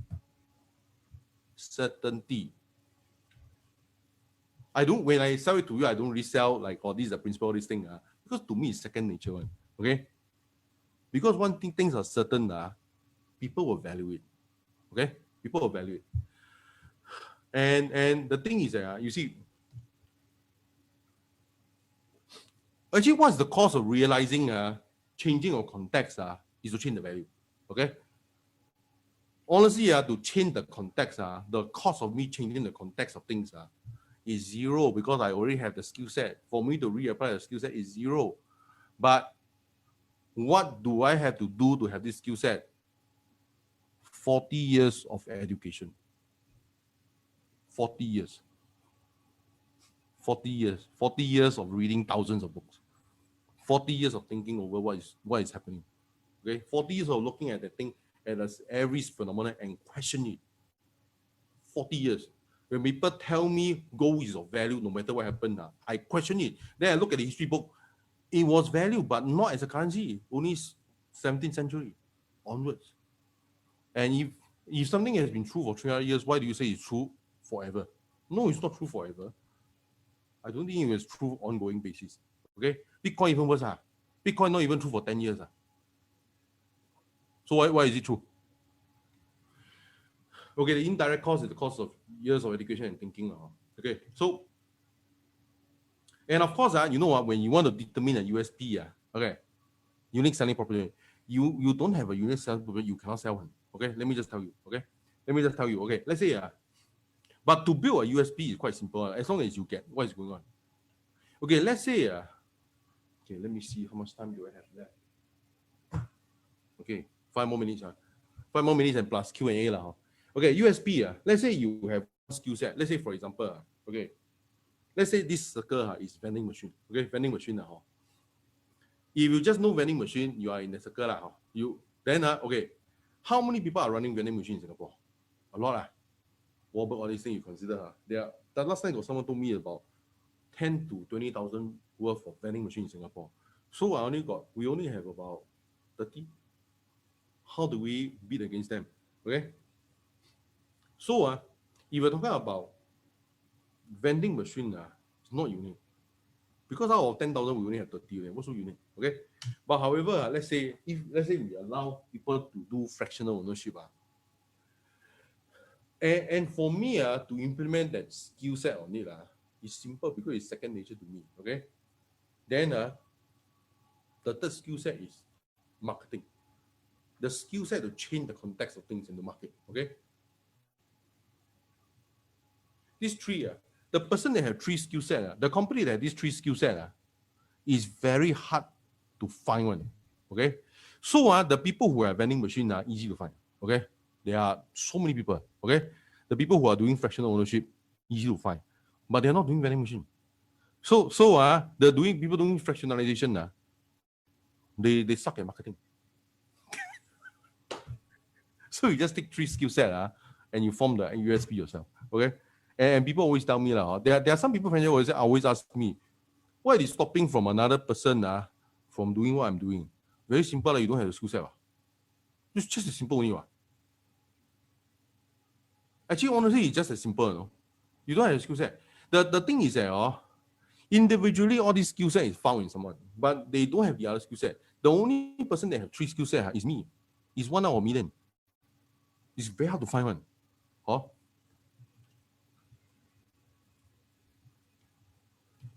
Okay, let's just go to vending machine. Okay, of course, the thing is my principle is cross-applicable to every other. It's cross-applicable to every other field. I personally think. Okay, but let's just talk about vending machine since most of the attendees are my VendShare clients. So what you see, if I tell you, vending machine only typically have walk-through customer. Okay, then later okay, let's say give you a value of 15,000. Then later I tell you, okay, there is the new business stream of food delivery. Does it increase? Some agree, some don't agree. There are some people who agree, some people don't agree. Okay, but on the whole, the people agree. Like I say, the value is the value, last transaction price. Business value of 30,000. Okay, so let's say if this graph, I hope this graph, any aha moment, got aha moment, just tell me. Okay, if got aha moment, donate money. Anyway, I'm really near to the last slide already. I believe all these principles are cross-applicable to many people. Okay. Oh my God. Okay, I'll tell you what, okay, for this particular event, I will just say I forgot to put the URL there, but never mind. Okay, some of you haven't got my book yet, but technically speaking, if you're my VendShare franchisee, you will have either one book or two books. Okay, people who pay $100 got one book, people who pay $500 got two books. Okay, but having said that, if this one, okay, this one is like this. You want to buy more of my books, we talk about all these principles. You want to buy more of my books to give to people, please buy. All the money collected for the books, minus off the banking charge, all these things, I will all give to food bank. Okay, all give to food bank.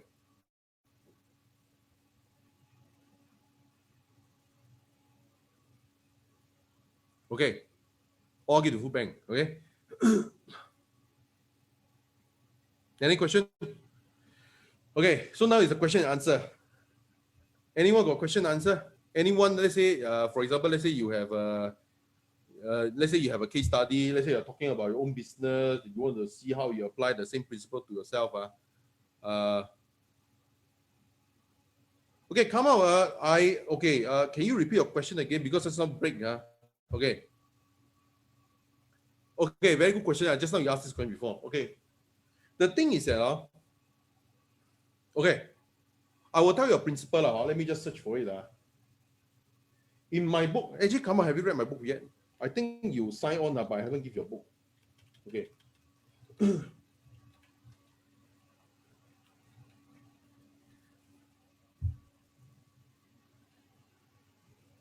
Okay, the thing is that, of course, you know that whenever people ask me in real life, why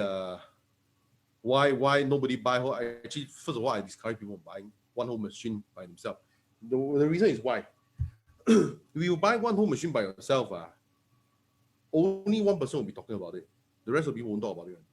Because people won't talk about your machine. It's not their machine. But actually, the real reason, which is actually a deeper reason, this reason I'm going to tell you now is not different from the reason that I told you before. It's just that the reason is easy to consume. Easier. Okay. The real reason is because of this law. Okay. That I will mention in my book. Okay. The thing is that the value of a market is corresponding to, for example, this Telegram is telling the square of the number of connected users. Okay. That means let's say if the whole machine is owned by one person, your value, the n is what? 1. 1 square is still 1. Okay. If you got 2 is 2 square. You got 3 square. So all the things being equal, having more user, the value of the vending franchise will be protected and give up. Like I say, I'm a scientific person. The thing is that number of people involved generally correspond to an increase of value. This one is undeniable. This one is scientific. It's undeniable. Okay? I do not know whether I have answered Kamal. Kamal, maybe I'll just unmute you. You have something elaborate to say, you can. Okay, Kamal, I just unmuted you. Can you say anything? Hello?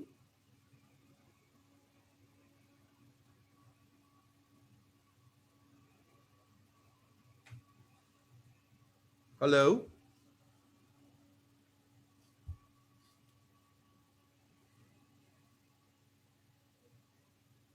Hello? I don't know. Kamal, can you speak? Okay, never mind. Does anyone else have any question? Okay, for now, maybe is there anyone else want to ask me a question like how does it apply to your own example? How does it apply to your own case study? All these things. How many people want me to do that?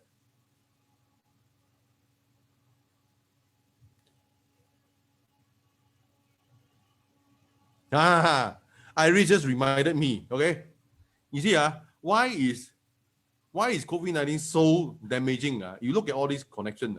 You look at the telephone network. The telephone network is only useful when you have all the connection between all the nodes, between all the users. But you see, what is so damaging of Metcalfe law about COVID-19 is that COVID-19 cut off every line. Because our social interaction is taken off. The wire is or cut away, okay? Because social distancing. Social distancing destroy Metcalfe law, okay? Metcalfe law in the context of physical network, okay? Die. All die. But another set of Metcalfe law sets in. Online Zoom seminars. Online stuff. Online activity go up. So while this Metcalfe law go down in one side, the other side go up. You think you will go back to previously? Not really. You will totally change it. So VendShare will change along.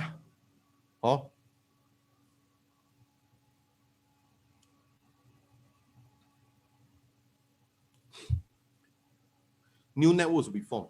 Okay. Anyone got any comments, questions? So you see, when there's a new network to be formed, okay. Any more questions?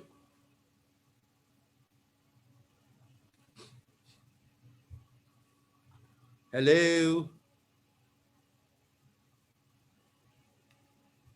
Actually, effectively, these 2 hours, more or less, the content is more or less done already. Let's just see whether got any more questions. Xiong Bun.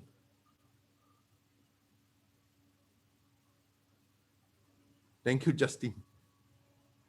Thank you, Xiong Bun. Okay.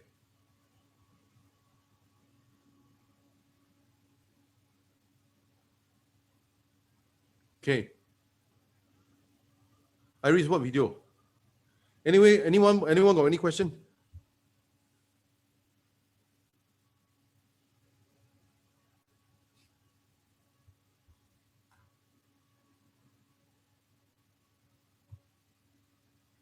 Staff video. Okay.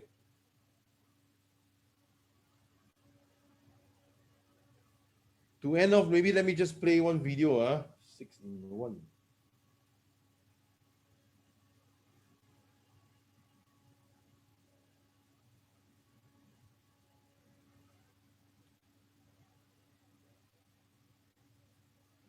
Hello, this is Raymond here.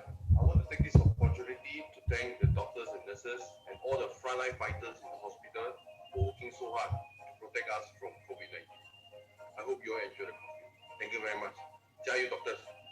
Thank you very much. Bye-bye. To all the medical frontline fighters, thank you for saving lives and for keeping us safe. We hope that you enjoy the hot beverages that we're providing to you as a small token of our appreciation. And we hope that you continue to keep calm and carry on.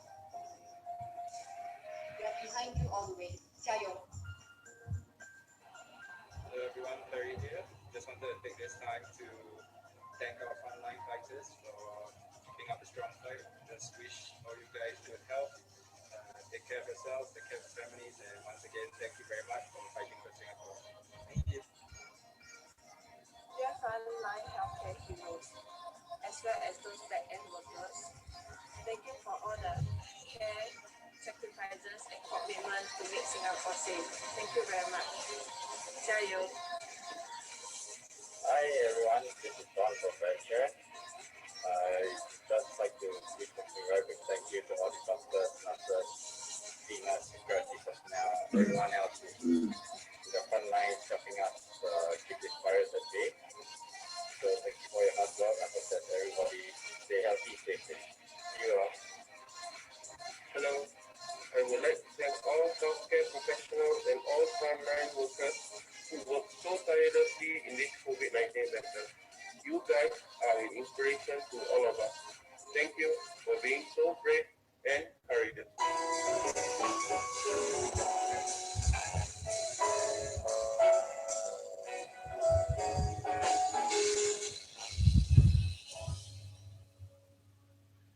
Okay, thank you very much. Before I end off, is there any more question? Okay, remember to donate. Donate to food bank. Huh? Which one is that?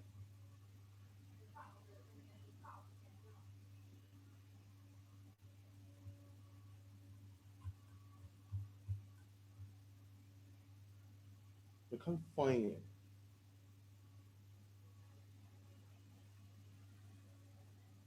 I can't find it. Anyway, is there any more question?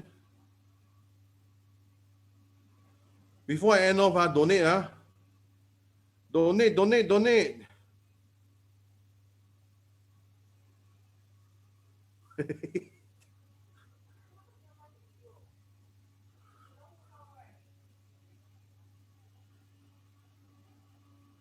Wait, donate.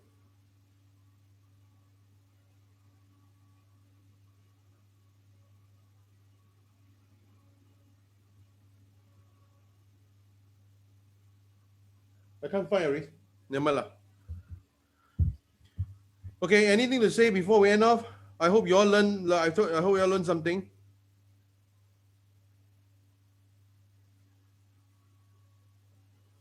Actually, during this time, thanks for Iris to mention. We have distributed more than 30,000 cups. We sold more cups of coffee to the hospital than before COVID-19. In fact, I think we sold more coffee than the rest of the vending machine provider. Because of what? We changed the meaning. Okay. The principles are very applicable to all fields of study. Even we are working, even if you are running another business, or change the meaning. The thing is that if your Capex is too high, it's very hard to change the meaning. Right? Okay. It's only possible if your Capex is a bit lower. Okay. Thanks, Lukman.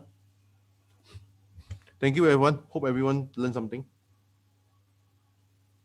I will be putting up the video for everyone to see also, for those people who are maybe not seeing this online or not live. Okay. Thank you very much. Thank you people who are sharing this on their own wall, this thing. Okay. Okay, Iris want to say something. Iris, do you want to say something? So I admit or so you play the video,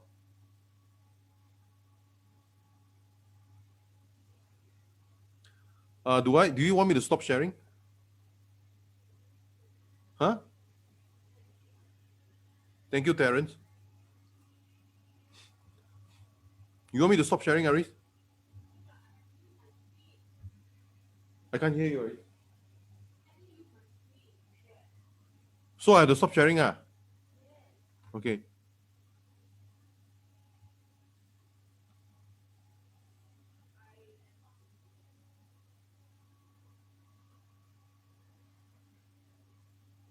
Okay, I allow you now, okay? Okay, come.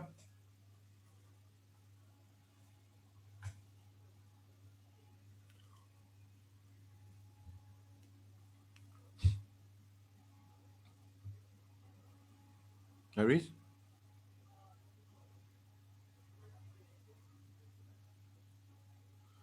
Anyway, thanks, because Iris was trying to share something but couldn't. But anyway, let's just end this thing. Thank you very much. We are actually in office. We actually go back.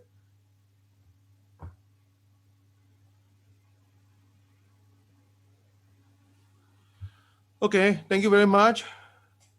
Bye-bye, bye-bye, bye-bye. Thanks, Taquan. Thanks, Taquan. Thank you very much. Donate money. Okay, I'm clicking on ending for all already. Thank you very much. Bye-bye.